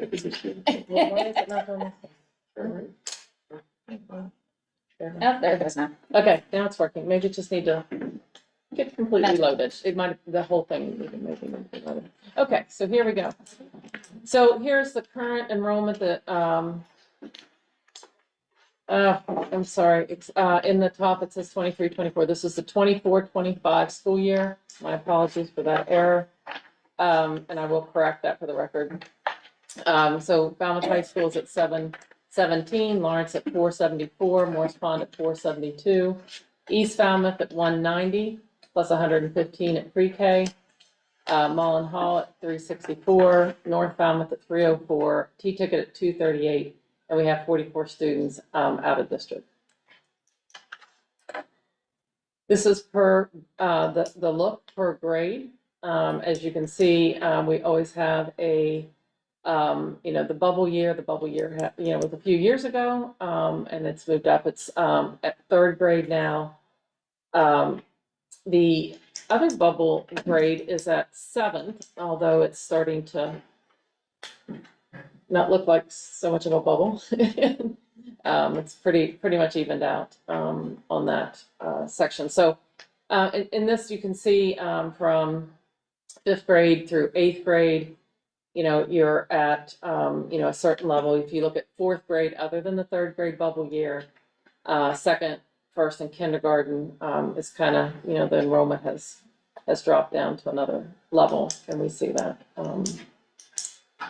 mirror, pretty much every year. So here's the enrollment, 5-year comparison. Enrollment, you can see that the enrollment, continues, to drop, every year. 22 went up just slightly, but it has been a steady, decline since 22. We see that in enrollment from year to year. You might have a little bit of an edge up, but it is, a decrease in enrollment. So if you see enrollment, this is a 12-year look back, for our Morse Pond Lawrence High School. So, if you look at the high school, there was 857 students in 2014. There's now 717.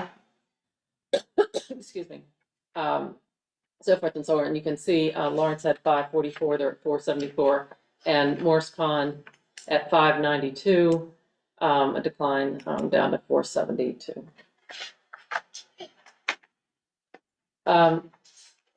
In order to compare across these grades, we did just the K to 4 numbers because there were pre-K in different years, both at T-Ticket and East Falmouth.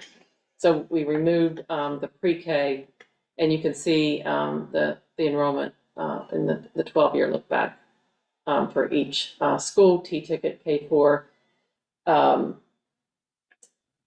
in 2014 had 321 students. Now they're at 238. I just wanted to make sure I understood 2014 to 2025 looks like 11 years, but in fiscal years, it's 12 years? I mean, 2014 to 2025. Yeah. In fiscal years. It is fiscal year. It's the FY, yeah. Yeah, at the top, we are doing it in the FY years. Thank you. Sorry. Thank you for the question. No. So North in 2014 was 370. It's now 304. 2014 for Mullen-Hall was 486. They're at 364. And in 2014 in East, there were 359, and they're at 190. School choice, we give a 5-year trend here, but I'm also going to pass out this document that you've received. But I just want to, this is the 5-year trend of students that are school choice into our district. But you can see a much longer glance of the students that are in, and students that that actually leave, the sending students to other districts. As you can see, we receive far more students that come into Falmouth than students that actually exit Falmouth.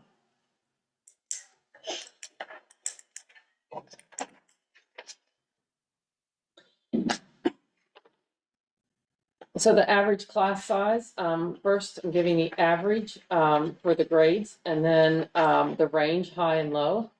And then per the FEA contract recommended class size range.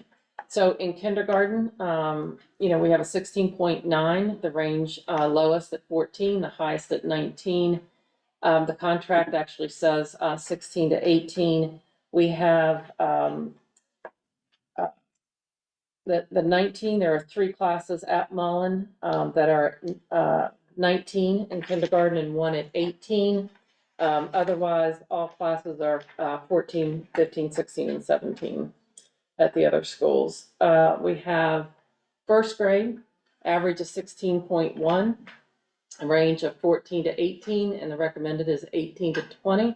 We do try to stay on the lower side. of the range. You can see, we have one class that hit 18.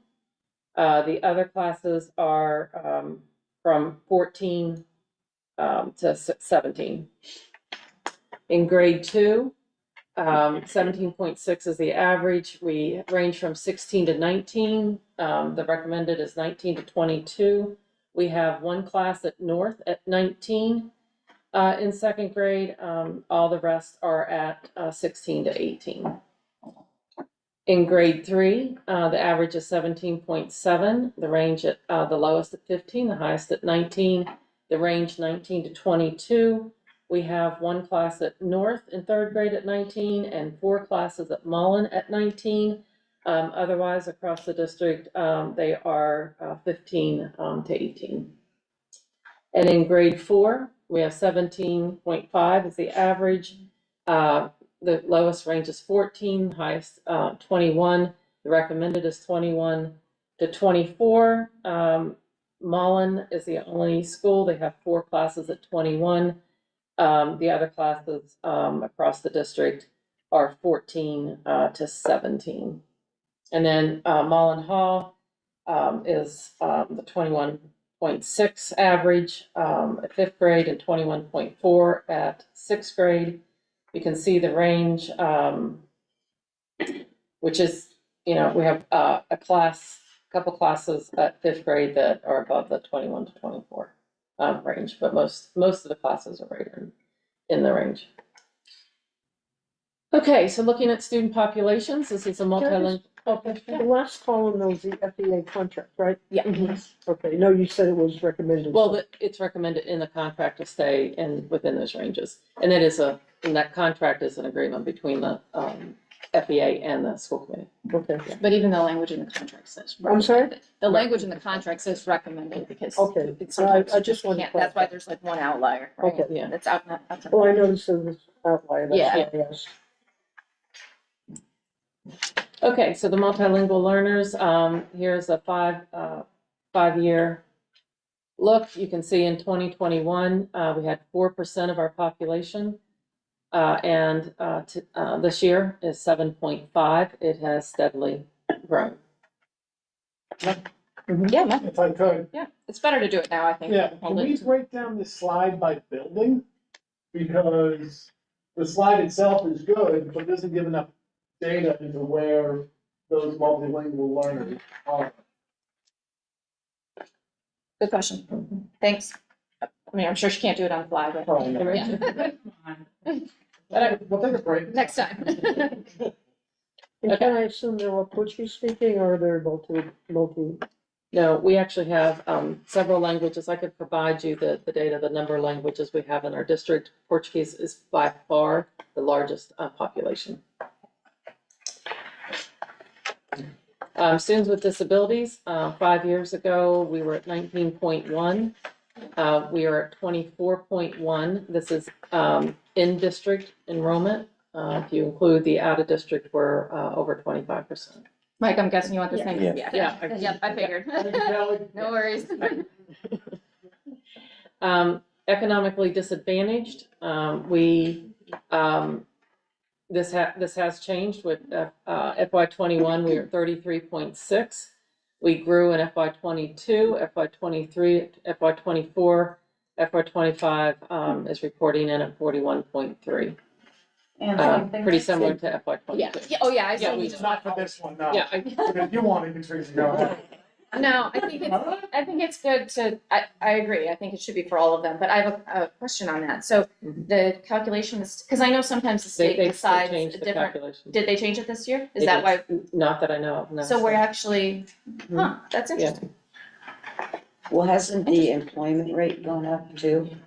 Oh, we're gonna say. Yeah, yeah, I just find it interesting, because I know a lot of times when there's a shift in the opposite direction, I know what they we changed expect the is the formula. state decides They changed the formula. formula. And they have changed it.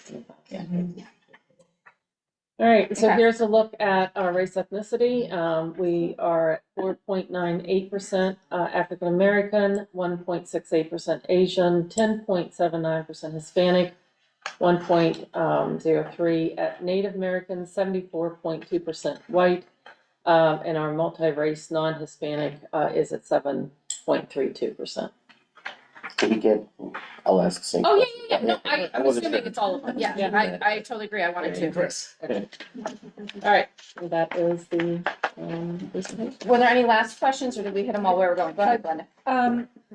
I should have asked it when the it's slide fine. was up, but the addendum that you passed out about school choice trends, that does not, I'm assuming, so clarify for me, please, that does not include students who opt to go to vocational or private schools, right? It's only. this is school choice, just school choice.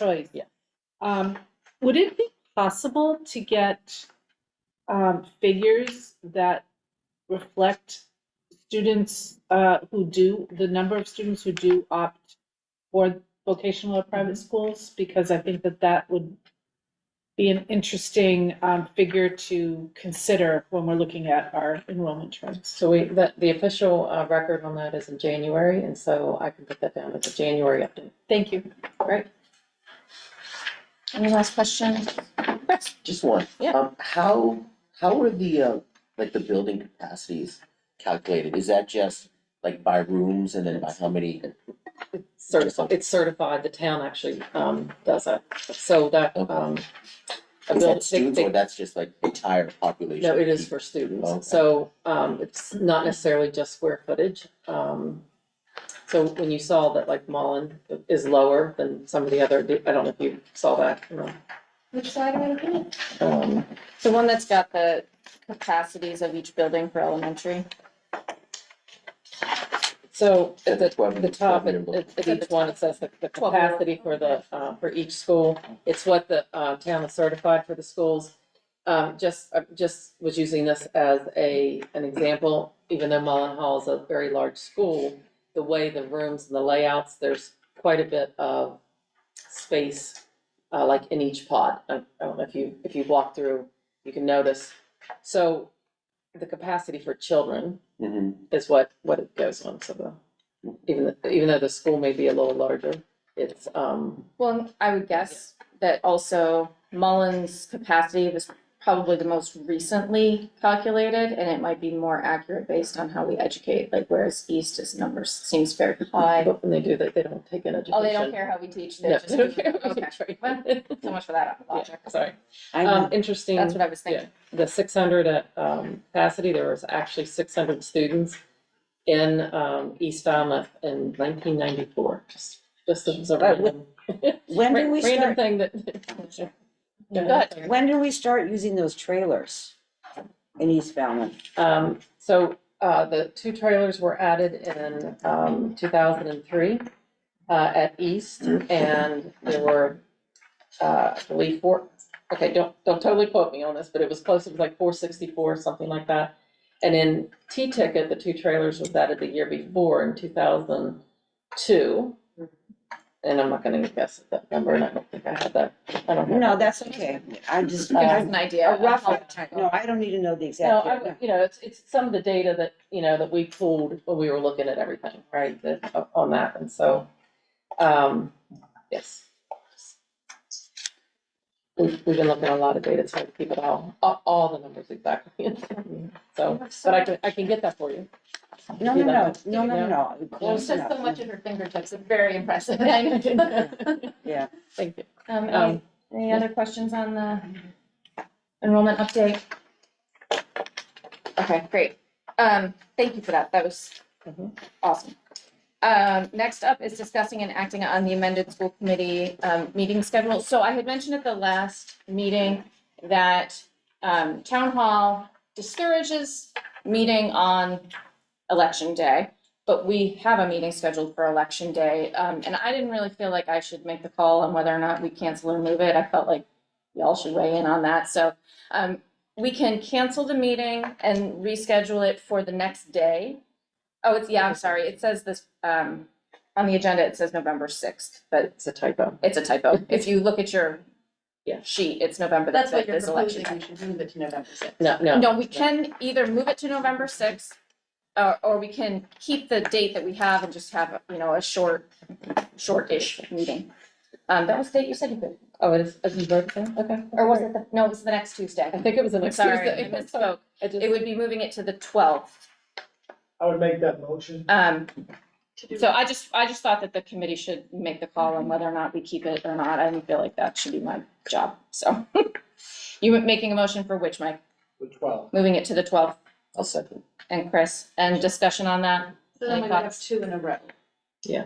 1 week and then the We'd next. have the 12th and then And the next the Monday. next It would actually Monday be is, but it's actually a shortish meeting because it's town hall. Just prior to town meeting. Oh, So we'd be going into town Right, meeting oh. at 7. Right. I think, yeah, I mean, yeah, I think it's a fine. discussion. Yeah, please If I discuss. may, if we're talking about a short meeting on November 5th and the town meeting, short meeting on November 18th, that is eliminating longer meetings to have discussions about topics that. Oh, in terms of Time sensitive. timeliness, good point, yeah. So. A longer meeting is probably a better idea for the 12th. But you did say that possibly we could have a meeting on November 6th. Oh, no, I It's had a- that, I it's a- misspoke. We have a buildings needs committee that night, so I 2 missed school committee members and myself would not be able to. And there's no option to move it before that, closer to October 22nd, or? I don't know if that'd be better. I'm just We have a asking. meeting on October 24th. We have one on the, we already have October 24th. 22nd. The 22nd, I'm sorry. We already have one. I don't have a calendar. Do the calendar. I think, so Lori and I had gone through the calendar and looked for another day that we could meet if we were gonna bump it. And the date we came up with was the 12th, because it's no building needs meeting, no, there might actually, there's no community forum, there might end up being a precinct meeting, but we can all work around that. So it was either the 5th or the 12th, those are our choices. Well, it could be the 29th of October though. Yeah, couldn't it? that's what I was wondering. Well, I can't meet that day, but I'm not sure I can make it. I won't be here for the town meeting and I'm not sure when I'm leaving, but I may not be here for the week before either. Yeah, and I can't do it. yeah. That's how we settled on the 12th, because it was the only date that we could actually both be there. I mean, selfishly, sorry. I'm fine with the 12th. So we have a motion and a second. Is there any last thoughts on discussion for moving the meeting to the 12th? It also gives people some notice. Did we lose Melissa? Yes, so we can just vote in the room. So all in favor of canceling the November 5th meeting and instead holding one on the 12th, say aye. Any opposed? Any abstentions? Yeah, I'm gonna abstain because I don't know if I'll be here on the 12th. Okay, fair enough. So that passes with 1 abstention, and we will get this updated on the website as well, so that people know when they're meeting. Thank you, guys. Next is acting on the overnight field trip to MDL. You want to do it? Sure, do it. No, just before we, go, I just want to give a little, information. So from December 9th through the 11th, 16, students from Falmouth High School will take part in an amazing 3-day science experience. We have often had, the students come and present after, this NBL, experience. They actually stay at MBL in Woods Hole. The students begin their experience on the morning of Monday, December 9th at 8 a.m. And they check into the swoop and receive their room keys. There will be 2 students per room. And then their experience concludes at 5 p.m. on December 11th. I would like to show, if I can, just a very brief video. Brian? He's like, what? I think we caught him sleeping, but he knows he has it. Just because this is very exciting and this is something I wanted to share, and I'll explain a little bit more on the flip side.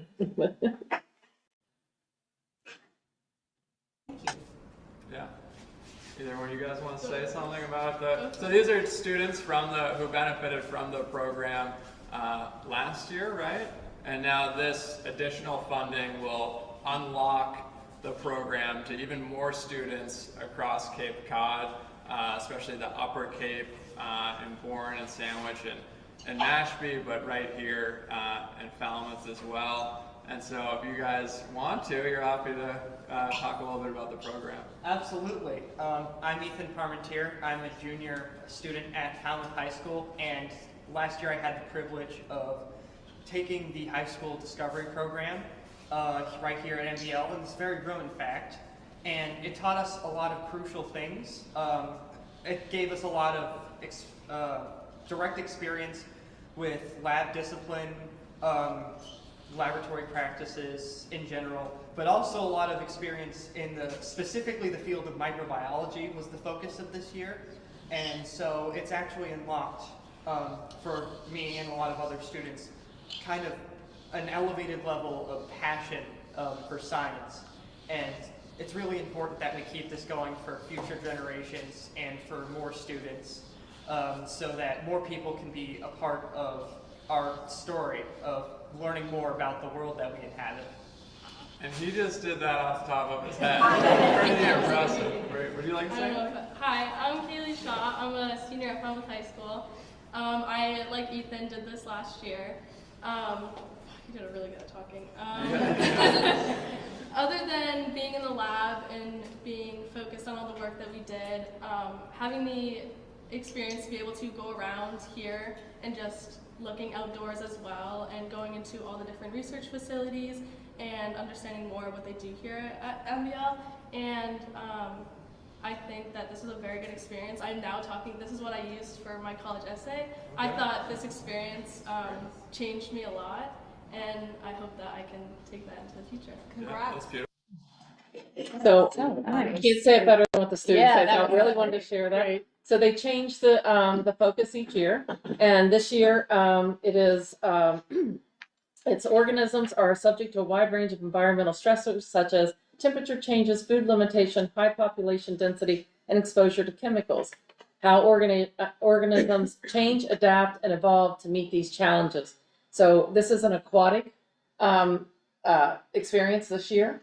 And so, but along with that, why they were all together at MBL is that they were granted $200,000 by Representative Dylan Fernandez and State Senator Susan Moran had written to make sure that this program is supported.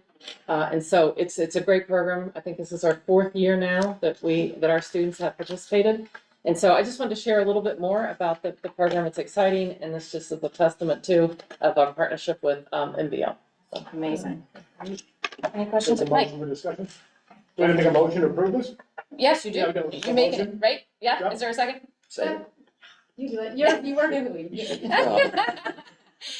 What do you want to say? Just one question on, I think it's the second page, page 3 rather, field trip attendance sheet. My only issue with this entire thing is time leaving FHS December 9th, time returning December 12th. Yeah, I don't know what the question is. But It's it 3 says- days. It says 9th, 10th, 11th, and the next line down says Oh. returning on the 12th, so what are they doing? Those must from be the there? nights, right? Well, The night of the yeah. 9th, 10th, those- and Yeah, 11th. those are the overnight, which because that's why you're voting on it. So they're coming back on the 12th, not the 11th. Yes, but those are the overnights, right? 9, 10, and 11, and because it's in-state, right? You have to approve overnight trips. I think my question is, does it go 9, 10, 11, or does it It's go 9, 9, 10, 11, 12. They end on the 12th at 5 o'clock. On the 12th, okay. Yes, but they stay 3 nights. They stay the 9th, 10th, and 11th. They should probably change the date of the trip to 9 to 12. And Yeah, probably. that's all it is. Yes, that's Yeah. Got it. Any other questions about this? All in favor of approving, did you have a question? No. Oh, sorry, saw your hand. All in favor of approving the field trip to MBL, say aye? Aye. Any noes, any abstentions? Great, thank you so much, that's unanimous.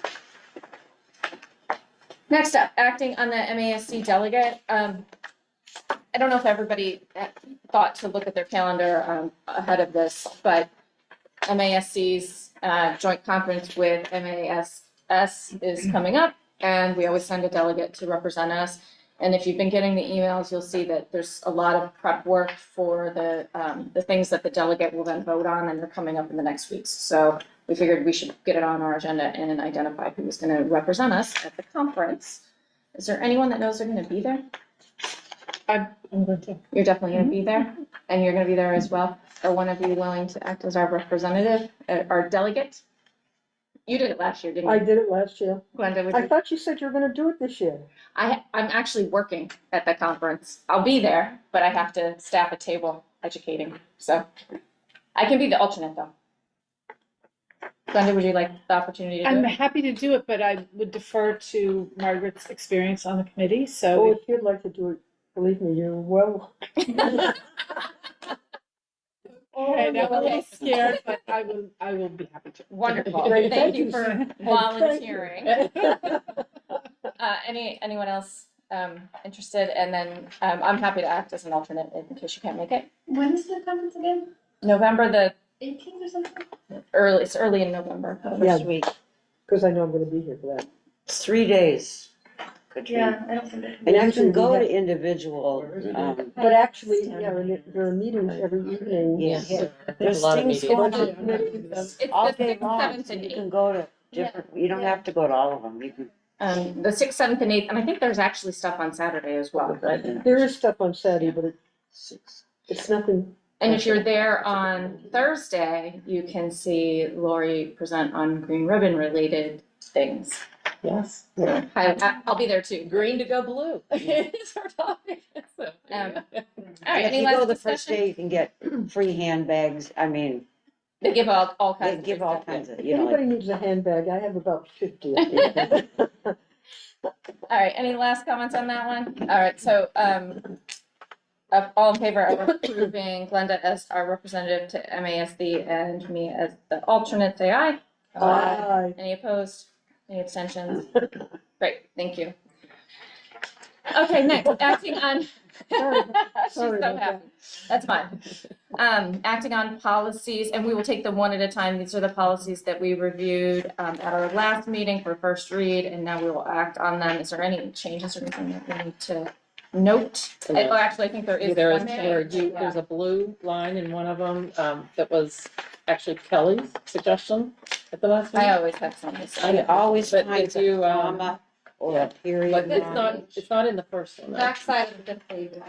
Thank you. So Yeah. that one is, okay, But it's a different- ACAB. So we'll yeah. take that. Which one? But was it's not that? in the first one. Okay. There's no changes in the AC, ACA, or ACR. So we'll take those, we have to take them one at a time, right? Don't we? Yeah. You do? Yeah, well, just in case, there's Can I a ask lot a- here. Can I ask a question?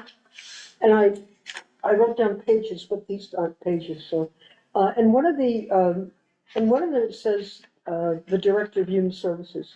Do we have a Director of Human Services, or? Is that the Director of Human Services for the town? No, it's our Director of Human Services reporting on something. I can't remember. Well, And do that would we, be, why did we not put that in? Yeah, I'm sorry, you don't know where it Margaret, was though? Can you help us here? Oh, wait a minute, I can, because I did say,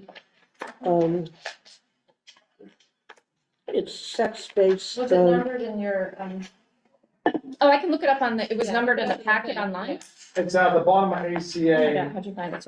I believe, Margaret, on the ACA page on the left-hand side, it says sex-based, and on the bottom it says Title IX Coordinator Compliance Officer, is that what you're looking for? No, Yeah, but that one is correct.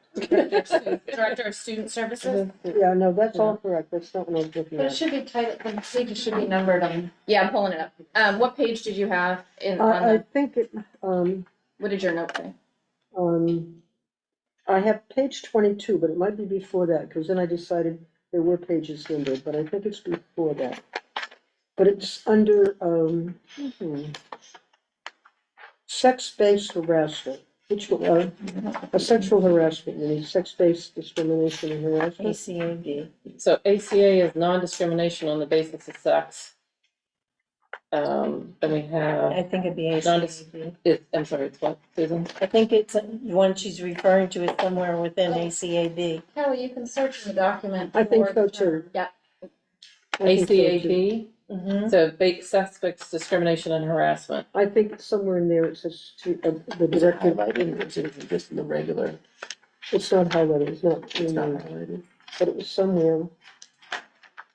But that was a person, And you thought it said human service? Director of Human Services. Okay, I didn't see that. I searched for the term and it doesn't pop up. Page 20. 22, Okay, so for page 22 in the packet, the top of it starts with East Falmouth. And it has Sonia and then Director of Student Services, Sandy.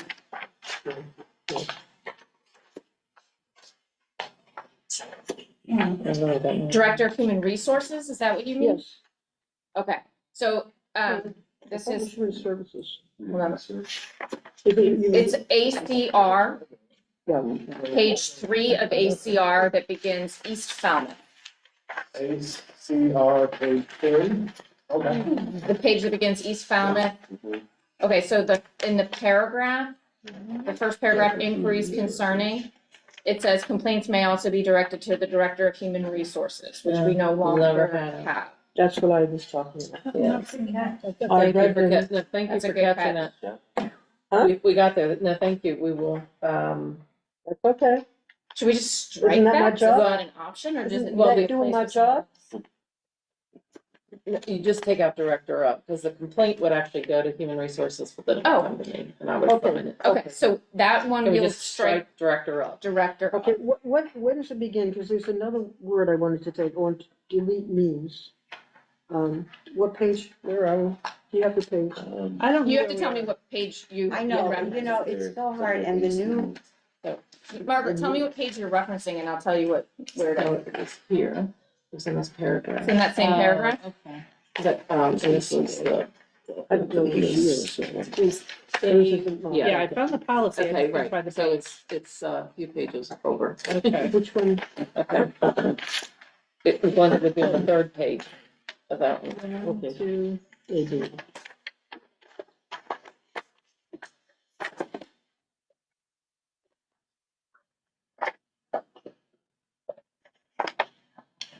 For ACAB, right? That's what I'm trying to point for. Going back.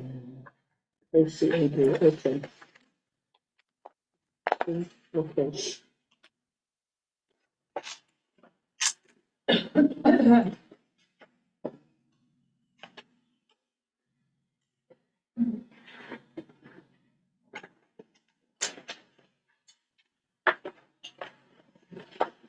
Okay, so I think that probably in the interest of time, what we should. Okay. Go ahead, I'm sorry. No, we can come back to them at our next meeting if it's something that No, we need there's to nothing about address, but. Okay. What's page 22? Page 22 is the one that begins East Falmouth at the very top of the page. It's the one we were just on. Under AC. It's page 3 of the AC-R. AC-R, So page it's 3. right, I I think just you're found too far myself. If you go to ACAB, it's the other page. Go to ACAB. Before all the yellow highlights. Before all the. Yeah, looks like this. Okay. Okay, and then it's right at the top of that page. Oh, there's the human resources. Yeah, okay.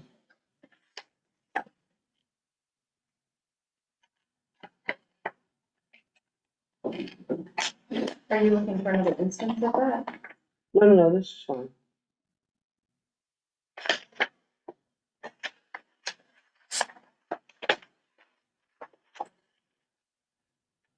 Okay, so are we good then with AC? Mhm. Okay, so is there a motion to approve policy AC non-discrimination?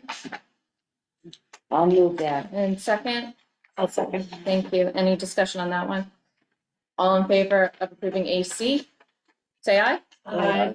Any opposed? Any abstentions? Can I abstain on that one? Sure. There you go. No. Okay, so then we have ACA. I'll move. Thank you so much. Non-discrimination on the basis of sex. Was there any edits to that one? Margaret, did you have anything on that one or is it just the ACR? Well, I have a question. Okay.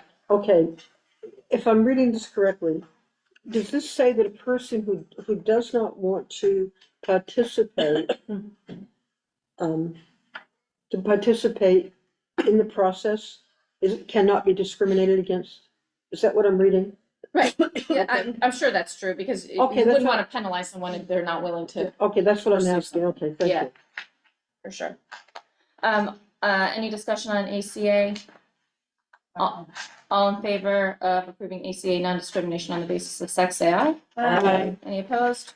Any abstentions? Abstention, please. Okay, and then ACR has the edit that Margaret just brought, striking director of, sorry, the Just- director. So the sentence just reads. Got it. Is there a motion to approve that with the edit? I'll do that. Thank you, Terry. Second? Second. Thanks, Katrina. And any other comments or questions on ACR? Okay, all in favor of approving ACR, say aye. Aye. Any opposed? Any abstentions? One abstention, please. And that passes as well. And then ACAB, is this, did you, Margaret, did you find? No, I was just confirming. Yeah. This is the one with your edits. Oh, yeah, backside of the first page. Yeah, and there is one edit on there, but it's as it reads, as it is in your packet. Is there a motion to approve it as is in the packet? So Thanks, moved. Terry. Second? Second. Thanks, Glenda. So Margaret, is that one okay then? Yep. Okay, awesome. Any last comments on that one? All in favor of ACAB, say aye. Aye. Any opposed? Any abstentions? Any abstentions? No, I voted aye for this one. Okay, just checking. I had an issue with the non-definition of the other one. But then Oh, okay, got you, yeah. That one's unanimous. Thank you so much. Okay, moving along, more policies. First read on a whole slew of policies. Free school meals, school nutrition, civil rights, district security, data. What is data MD? I don't know. Who's taking policy question on our first reads? I guess We don't have I'm the only Mary. representative. No, Laura. I'm the only representative of the subcommittee right now. No, you're not. Oh, no, Terry, sorry. Terry, yeah. But Terry, I think you should do it. You're so experienced and wise. no, but Lori's good at summing up better than me. Yeah. Can I, so, well, just, no, I mean, I'm not saying that at all. I wanted to point out that, EFC, EFD, and, the EFE, we have to change for legal reasons, right? There's, that, and then the others are MASC, recommended. So EHAA, EHB are just recommended by MASC. So I just wanted to kind of separate that we have, by law, we have to change the first three. So Yeah. now we can take questions and Carrie will be good at answering. So the only question I had was that the universal free school meals implies that this is gonna last. Do we know it's gonna last? And if it doesn't, are we just gonna have to go back and change it again? We don't know. We certainly, we Of course we I think the intention of the administration is always to continue, but our policy isn't correct the way it is. Okay. So even if we have to change it every year, We would our still- policy should reflect on what's happening. That was my only question. So we'll just have to adapt if they change it back. One of the beauties of being bought into the MASC is they have tools that pop those things up. Yes, So we can keep track of them. So less we miss things. I mean, no, it's part of the package deal. Yeah. Trust me, it's worth it. Oh, I believe it. Yeah. I did a 1-year stint on policy. Anything that you guys need, I'm sold. Okay, so that's just our, is there anything else you want to say about the lunch ones? Not really. Okay, They and then- reflect our current practice. And then the last one's on civil rights, district security and data? Yeah, I mean, this reflects what we're already doing. It's just nice to have since MASC recommended. I mean, I think giving children food so that they can learn in school is just absolutely essential. And I cannot, support it enough. Agreed. Okay, so if you have any last thoughts on those policies, they'll come back to us at our next meeting to act on, but you can send them to policy. Sure. Yes. I joked around one meeting about making Katrina in charge of collecting edits and things. But if Margaret finds those along the way, you can email them to me. I mean, because it's easier for us to take care of that in the policy than to have the whole group looking through pages. So I'm good at the letters now, aren't I, answering things? So if anybody has an edit like that, just pop it over and we'll bring it up to the subcommittee. Yeah, I just wasn't sure because there may have been someone else named Director of Human Yeah. Services. And I Oh, but didn't it's know. fine to ask. No, but that's the That's thing good that we should be doing, Yeah. to not, to save time. Try to do my job. Close it and open it back up again. That's what I always do. My notes are on it. Okay, while you sort your computer, we'll jump ahead and do routine business and then come back to the superintendent update when she fixes her computer. So we have routine, just all we have is approving the minutes from September 24th. Is there a motion to approve the minutes? You had a question? No, I said. Oh, you made the motion. Sorry, I couldn't hear. There was noise. And a second? I'll second it. Any edits to the, I think I had something. I'm trying to find it. I'm not so sure it's the charger. It's been doing this lately. Yes, I had one edit. So in the motion for moving into executive session, we usually, so it says, with respect to negotiations with union personnel, we usually have like a parenthesis or something that just says FEA or whatever the union is. I just want to make sure we identify it, so we're not going back and trying to figure out who it was we were talking about. Where is? Right in the motion, at the very top, the very first, heard Kelly Welch open the public meeting, move into executive session. Oh, I see. I just want to make sure we name the union. So after union personnel, it would say FEA. Because that was the union. We usually say it in the motion. Any other edits? All in favor of approving the minutes from September 24th, say aye. Aye. Any opposed? Any abstentions? That's unanimous as well. Great, thank you so much. Okay, no computer for you? Yeah, but I got it. Okay. I can use my phone. It's just I'm worried about my life. All right, superintendent update. All right, so navigating the future together. What I won't be able to do is look, but if you go to the website, we did put out our first set of frequently asked questions. So there's I can't remember how many. I have it. Okay, well, that's good. You look it up on the website. I don't know if you had a chance to read them or if you had any questions. Each week, we're going to try to put up some new questions. Frequently asked is the key. So let's do this. Okay, so it's a new tab at the bottom. I sent it out last week in the letter. I don't know if you want me to go over any, all of them, if you read, if you have any questions, how you want to do it. I just wanted to let you know that we started answering some of the questions. I will say that, you know, on the, you know, the space size, I definitely want to say class size will not go up. On the space at East, we did mention in here about the dedicated spaces. The concern was art and music. Thank you. I'm sorry. And, you know, I mean, we definitely want art and music in if it's, thank you, Ryan.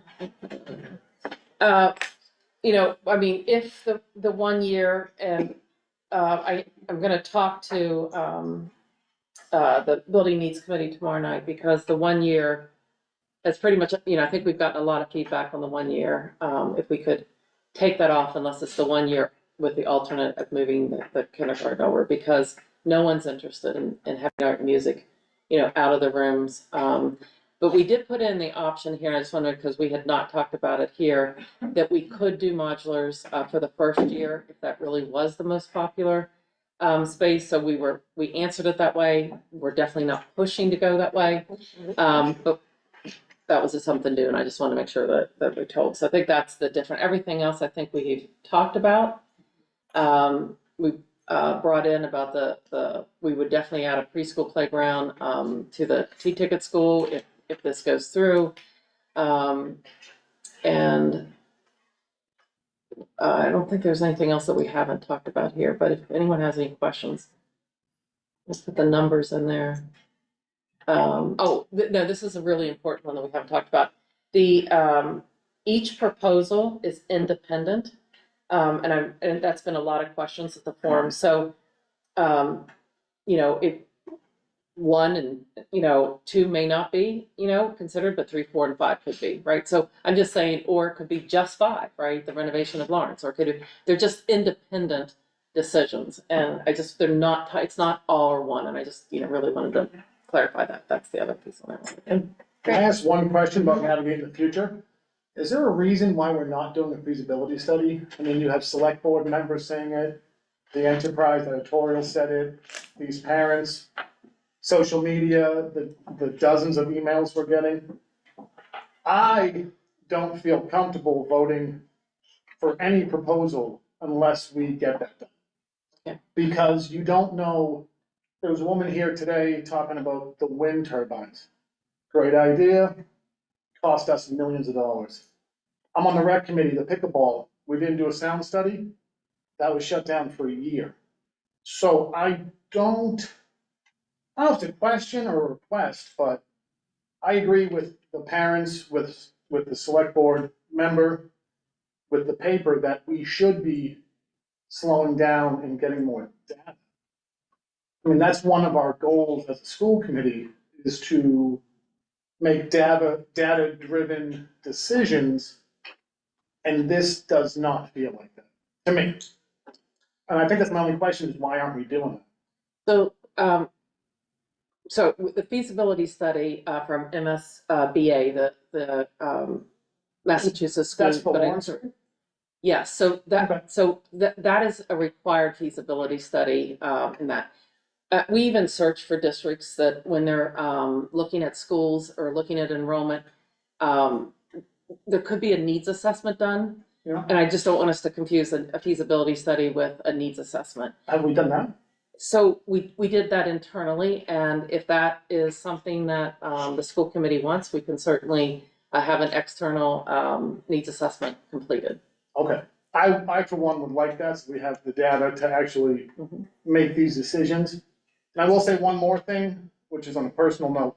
That little kid who was here today, when he said, this is our future, I think that's who we kind of have to be making these plans based on. Absolutely. The data, and that's all, that's it. So a needs assessment study, whatever has to get done to actually, and then, I don't wanna get too into the weeds here, but the Morse Pond has no purpose right now if this plan gets through. So there is a way to do the preschool at the Morse Pond and then leave the other districts, the other schools together. I just think that there's too many balls in the air to make an actual decision on this. And this is early in the process, but that is my feeling. Sure. On the subject of children, all the children are not, I mean, we look at the classrooms and everything, and these are the widgets, we're moving here, and we're involved in all these things. But those are little people, and those little people here. And I just want all of us, I'm not saying anybody in particular, we all should be aware of that. They hear things. And I bumped into a little kid at one of the forums, and I said, what are you doing here? So I'm playing in the gym, but they're making us move to East Falmouth. And I thought, wow, this little kid had this aura of angst, and I thought, until we finally come around, I just think we ought to just realize how much it affects their everyday life, and we don't wanna add angst and ruin this year for them. So I don't know, that's just something, when you said kids, it was the kids thing that struck me really hard, so. Yeah. Margaret, do you have something? Yeah, I have two things. Number one, I think that the notion, and I understand that it was a long-standing committee, but the notion that this is a buildings committee makes it sound like we're concerned about buildings and not kids. And I think that's a misnomer. It is a total misnomer. And I think that's a real problem. The other thing is, since you mentioned the feasibility study, I did follow up to find out if, in fact, there was money from the town, because that's what was said. If there was money for a feasibility study, there is not money for a feasibility study. That was incorrect. And I guess, so then I want to ask if we're going to do, and I'm fine with the needs assessment. I just want to know where that money's coming from. Because I don't want to take it away from teachers, and I don't want to take it away from students. And so where are we gonna get money for a needs assessment? Who does those kinds of things, and how much is it gonna cost us? Because we have to be fiscally responsible.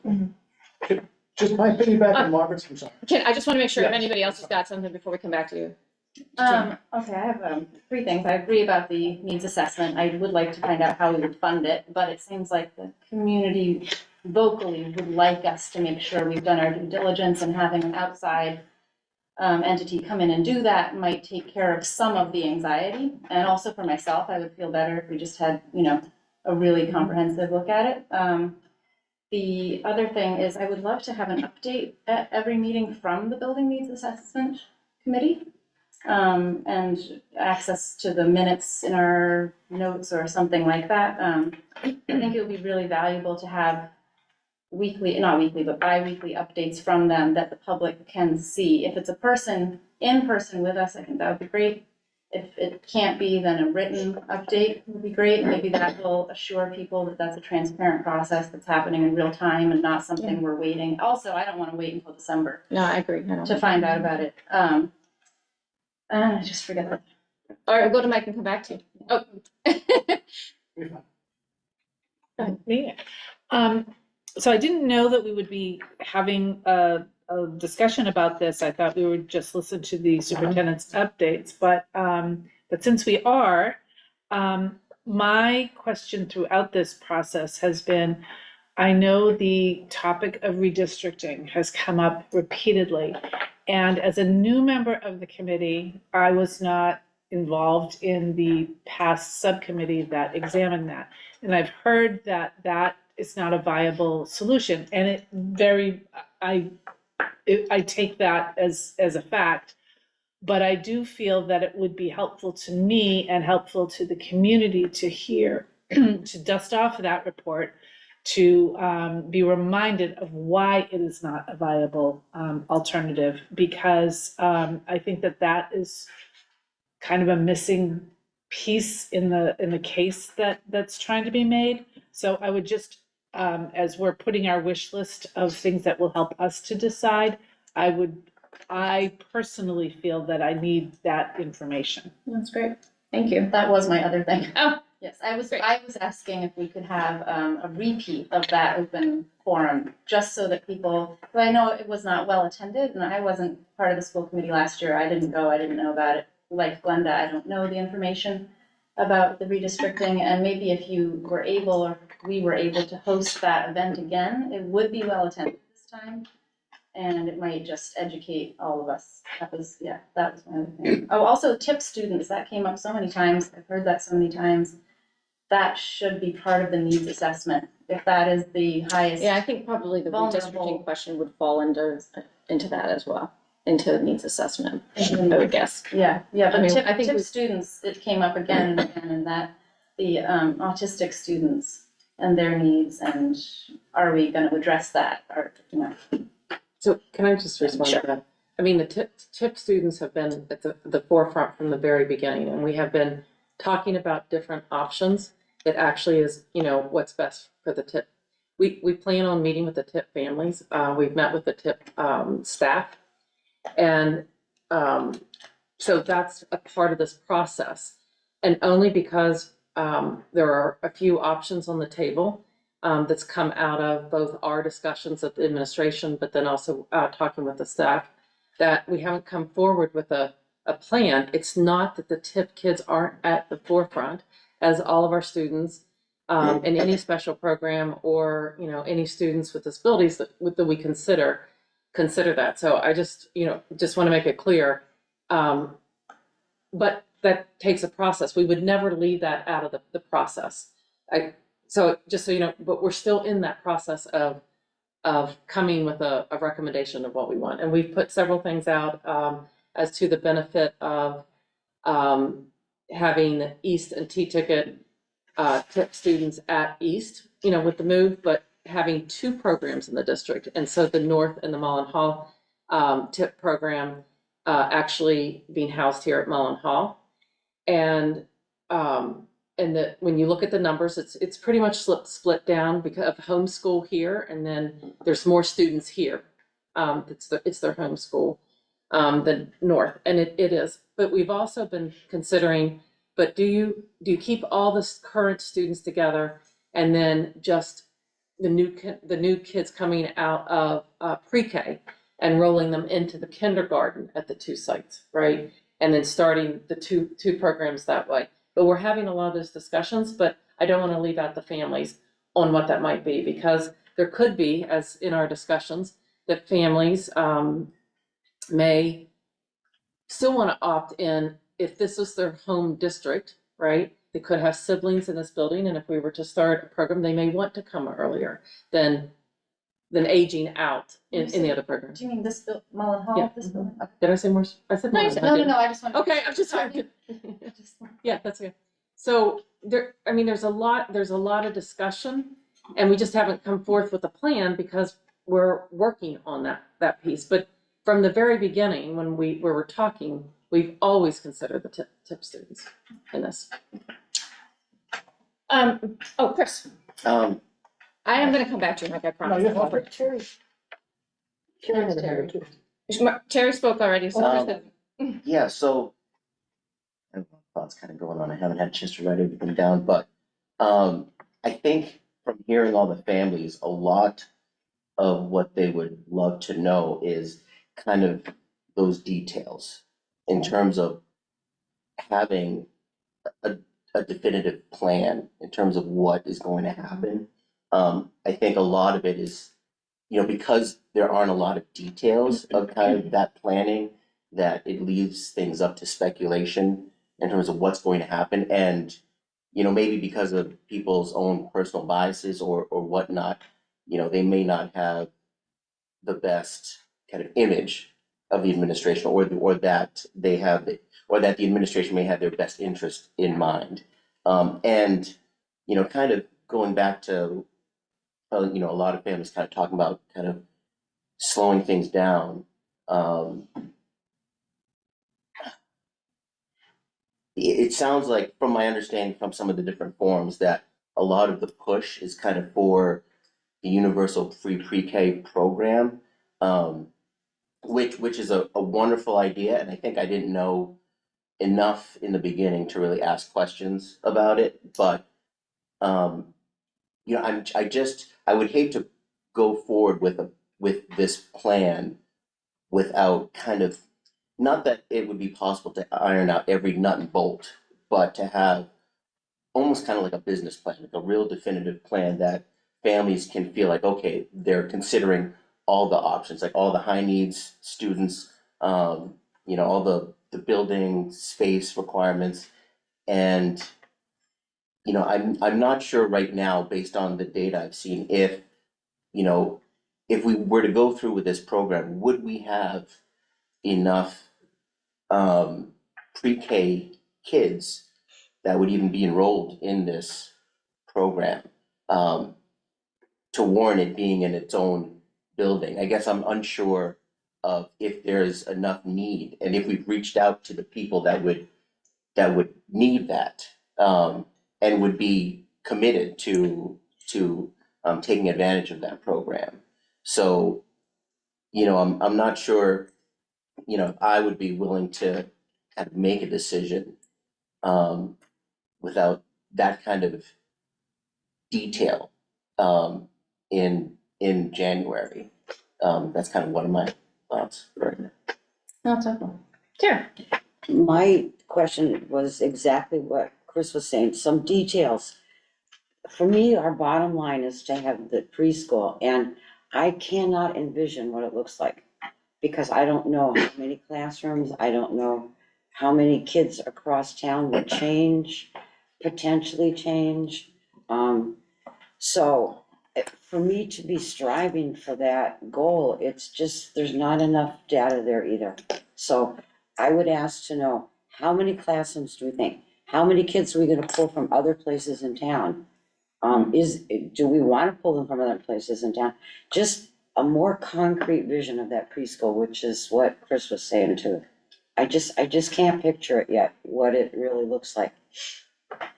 And I think all those things seem to be tied to an idea around having someone else outside review the numbers that we have put together or that we're assuming, and have someone else tell us whether or not we're hitting the mark or not. And they might be able to do some of those projections as well. Does that include an impact study of, like, for example, the other preschool providers? Would a needs assessment also give us some idea? I think it can be whatever Yeah. parameters we set. It's in our community. Yeah, I would love that to be included.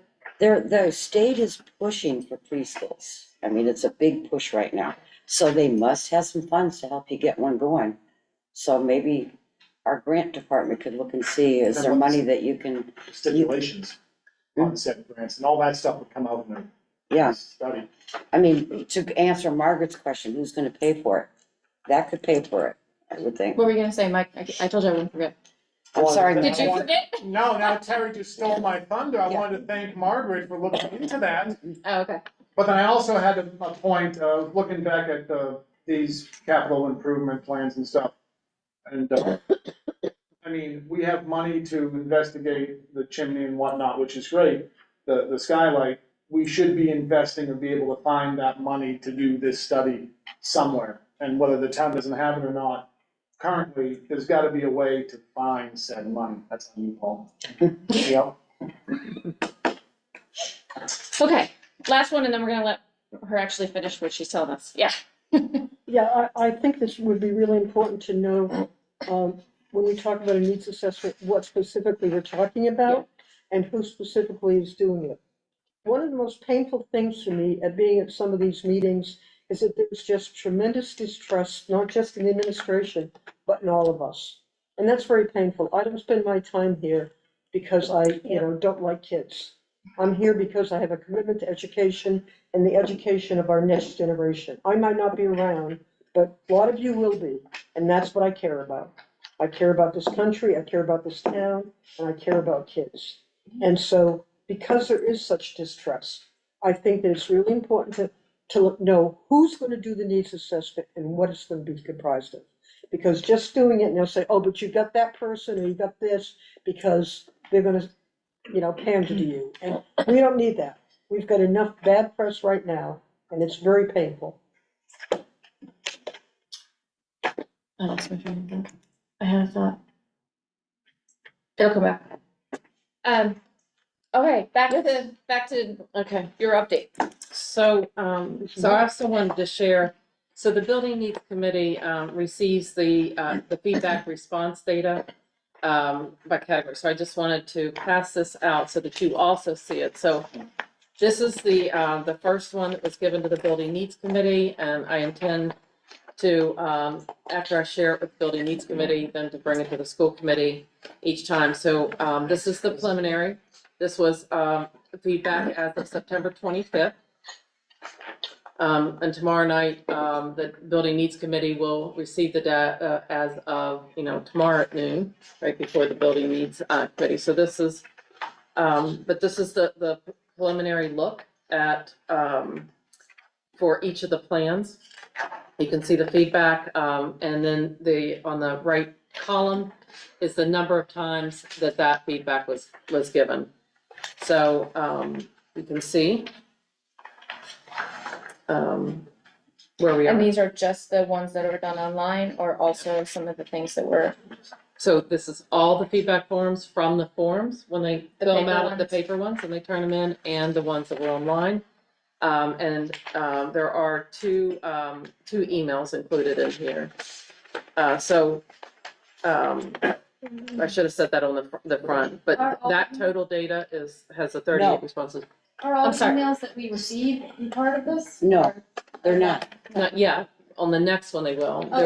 I have been compiling them, and rather than dribble them over.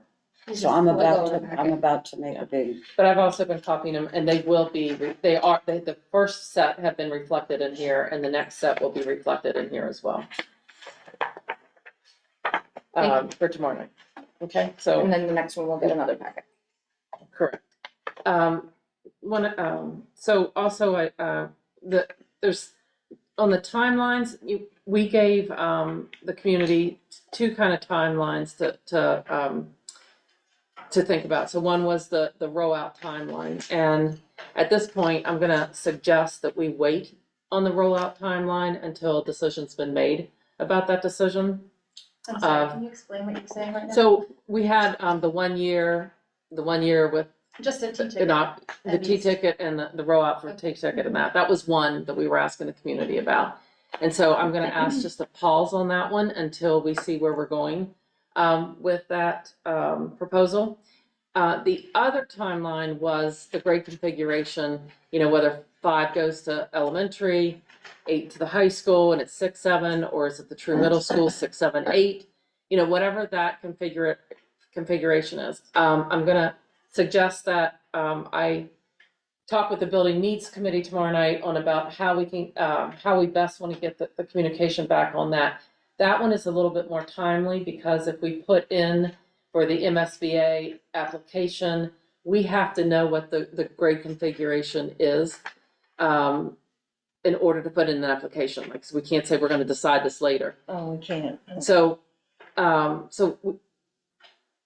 we do need that, and we only have a shot of getting this in on January. Otherwise, we're waiting an entire year.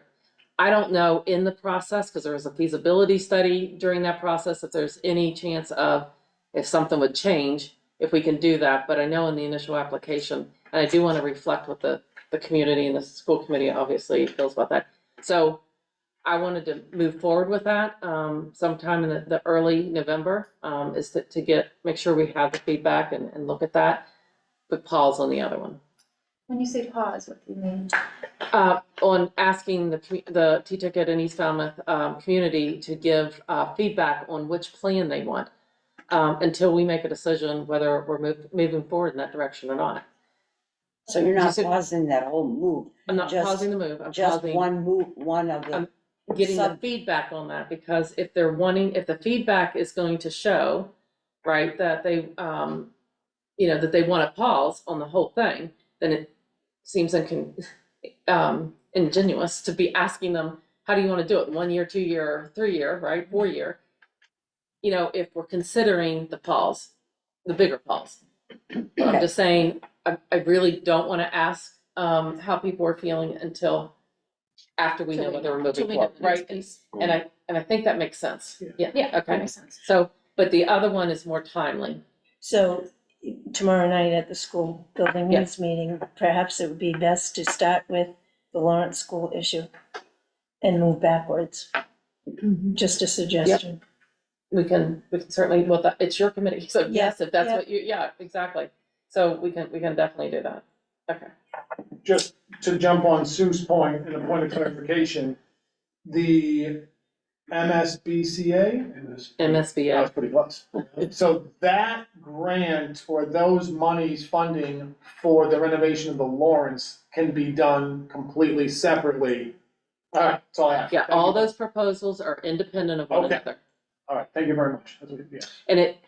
And whatever the decision that comes out about a renovation at Lawrence, I mean, there's many approval processes. Yeah.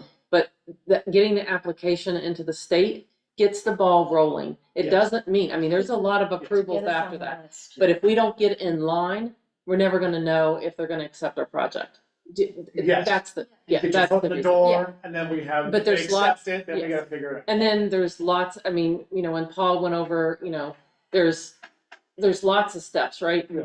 I mean, the school committee has to approve, town has to approve, and then we do a feasibility study, and then that takes a while, and then you come back, and it comes back to you, to the town, to the, and then it ends up on a ballot vote for the entire community, right? So, yeah, but if we're gonna have any consideration from MSBA, there's one shot each year, and that's in January. And so I'm just saying that's why I want to move forward with that process.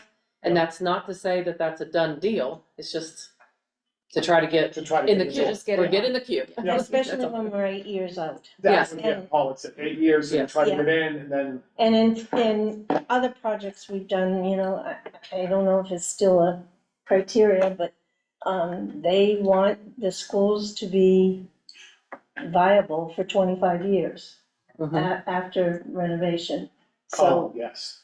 That makes sense. Yeah. They're putting I up- mean, they're it's our putting the state money money, in. so- Yeah. I just am still feeling a little confused, maybe I'm just tired. So when you say, so I understand you wanna move forward with Lawrence, because that has a timeline, that makes sense, but are you decoupling the forum and feedback process for the first two proposals from? No, I mean, we'll still do, we were committed to the forms, that's how we're getting our feedback, Yeah. right? I mean, No, that's just when you said pause, I think I just was still. just on asking the community, T-Ticket and East community, the rollout plan. Can I try? Okay. Yes, okay, you try. I'm not- So, I know, because we're all very, very tired.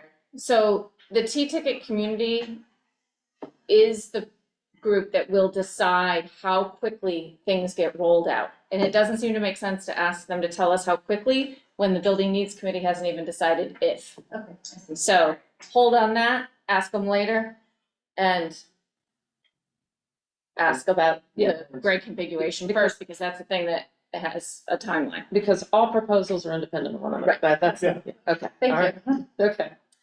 Sometimes you can just hear what other people are saying. Yeah, I know. Thanks So. for helping out there, because I was just repeating myself. It's getting late. I know. Uh, I got more updates though. I know it's late, but these are really important things. are you moving on from Navigate? Yes. Okay, I just have one thing that I want to Oh, make sure that makes it into the public record is that there will be a Zoom, a Zoom Wednesday? forum On the 16th? on Wednesday, the 16th. Yes. And Okay, that, and it's a Zoom only. it's a Zoom only, yeah. Yes, so the. I just want to make sure that that made it into the announcements. But, excuse me, are we really committed to a needs assessment?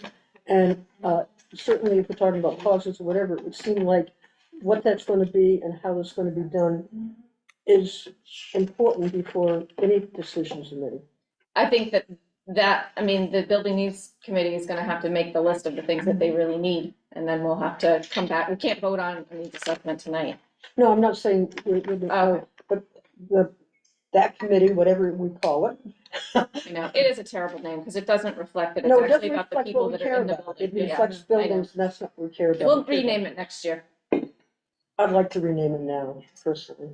But I think it's really important, because I would also assume that we would need information from families about if there is a needs assessment, what are the questions that they would want in that needs assessment? No, I mean, if we're gonna do it, like I said, there's such distrust. I think it's really important that families be invited to say, what are the questions they have? Because when you say we do another internal needs assessment, maybe more of that information should be made public. So that, you know, this isn't a fly-by-night. I don't think it was. And I think that, I mean, I anticipate that a needs assessment is gonna tell us what we already think. You know, I'm not it gonna might make not, that, or there might be pieces that are a little bit different, but I don't think anyone's gonna look at our enrollment and have a dramatically different opinion about our need to plan for the future. I just don't wanna say that because of the terrible distrust that is laid on us, and I feel very badly about that. Okay, Clipper Clash. Yes, Clipper Clash. So I don't know if anyone made it over to the high school last Saturday, but it was amazing, and certainly jump in if you have anything to say. But it was not what I thought at all. I wasn't sure what to expect, but it was a really big deal. And so what I thought from our student experience, we hosted it was an expo. We hosted the event, I guess to say, and our students got to be staff, so they were there and they got to see how it was. And so in January, they will have an opportunity to participate in an actual, and I said expo, it was an exhibition? It was an exhibition, sorry. And then, so to be able to have an experience to see what the competition looks like, to see what the expectations are gonna be, I think that just, you know, it just increases the excellence that our kids are. So I just want to, just stop going out. So a couple things I just want to say. So the benefit to the students were great. One of the things that we did not know is that when you host an event, that each school that participated brings a gift, and it's a gift toward, building a robot. And so there was over $1,000 worth of little pieces, that will go into making, their robot. So they know that it's an aquatic, topic for January, and they have from January to March to build it. But they don't know the details. So the details will come out in January, and then and then they got this. I just found that amazing. The other thing I just really want to give a shout out is to FEF, and it seems like everything that exciting things, new things that we're doing, FEF has partnered with us, and this was no different. They actually awarded $8,000 to be able to put that on because they saw the value. They were also there on Saturday, and it was amazing. So I just needed to give another shout out to FEF because they're amazing, and I just appreciate their participation in this event as well as so many others. I have here. I just wanted to share. Glenda, you had made a comment about the field trips that we have at one time about the field trips we have, and I just want you to have this list of the field trips that are connected to our partnership. So the relationships that we were building with Woods Hole and the greater Falmouth community. And this is a lot of, this is Carmela, Lansky's, This is good stuff.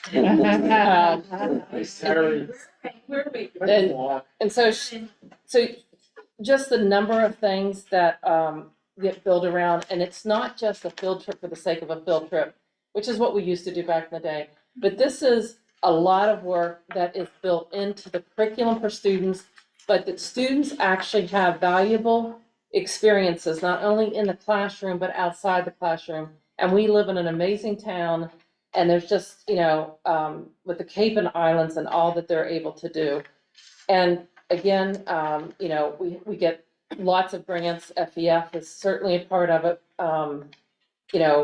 Taking the boats, we get in-kind donations to get the kids to the islands. It's just such a community project of making sure kids have these experiences. And so I just wanted you to see the number of trips and the number of experiences with our community partners that we have here. So Thank you. that Thank is. you for that. Can I just Yes. make a comment? So I will repeat myself because I think what I said about the field trips was in executive session, so I want to just go on record to say. Sorry about that. That I thought it was on public. Oh, no. We're talking about something else, and it's totally, because I'm going to repeat myself. That this community, these field trips are amazing because not every community has even allows field trips or even has the funding for field trips, primarily because transportation is so expensive. And the fact that there is funding and there are these many opportunities is something that I hope that the community doesn't, or parents don't take for granted, because I can guarantee that if you go to another school district, these opportunities are not going to be there. So great work. I just want to follow up on that too, because I know that you and the team have spent a lot of time also making sure that if it's a good enough field trip for one school, it's a good enough field trip for them all. And so we don't have all of that like one-off where everybody, where kids get to Morse Pond and a third of them are talking about some wonderful experience that they had, and no one else got to do that. And I know that a lot of effort goes into making sure that we do have that equity across the district, so the kids have shared experience. Experience, and I'm really appreciative of that. Mike, Just one comment. And I think Margaret mentioned this, when the school plays are amazing, the musicals, Lawrence, the high school, and more of a suggestion, but when I go to Highfield to see stuff, I mean, there's rents coming up, whatnot. We do that New York City field trip for a select number. I mean, yeah, not everybody gets to go. Highfield, you could it's right there, get some more kids down there, more students. Just a suggestion, because everything else here looks amazing. Yeah, I love Thank that. you It is for a all. suggestion. Yeah, it's right here and they're so good. Yes. All right, thank you. Mike. That's true.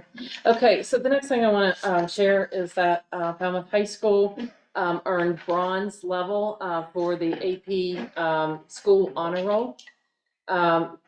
So I'm going to explain a little bit. I'm going to take time to do this. So there's three. Last year, didn't we? Didn't we get Yeah. recognized last year too? We have. This is just amazing.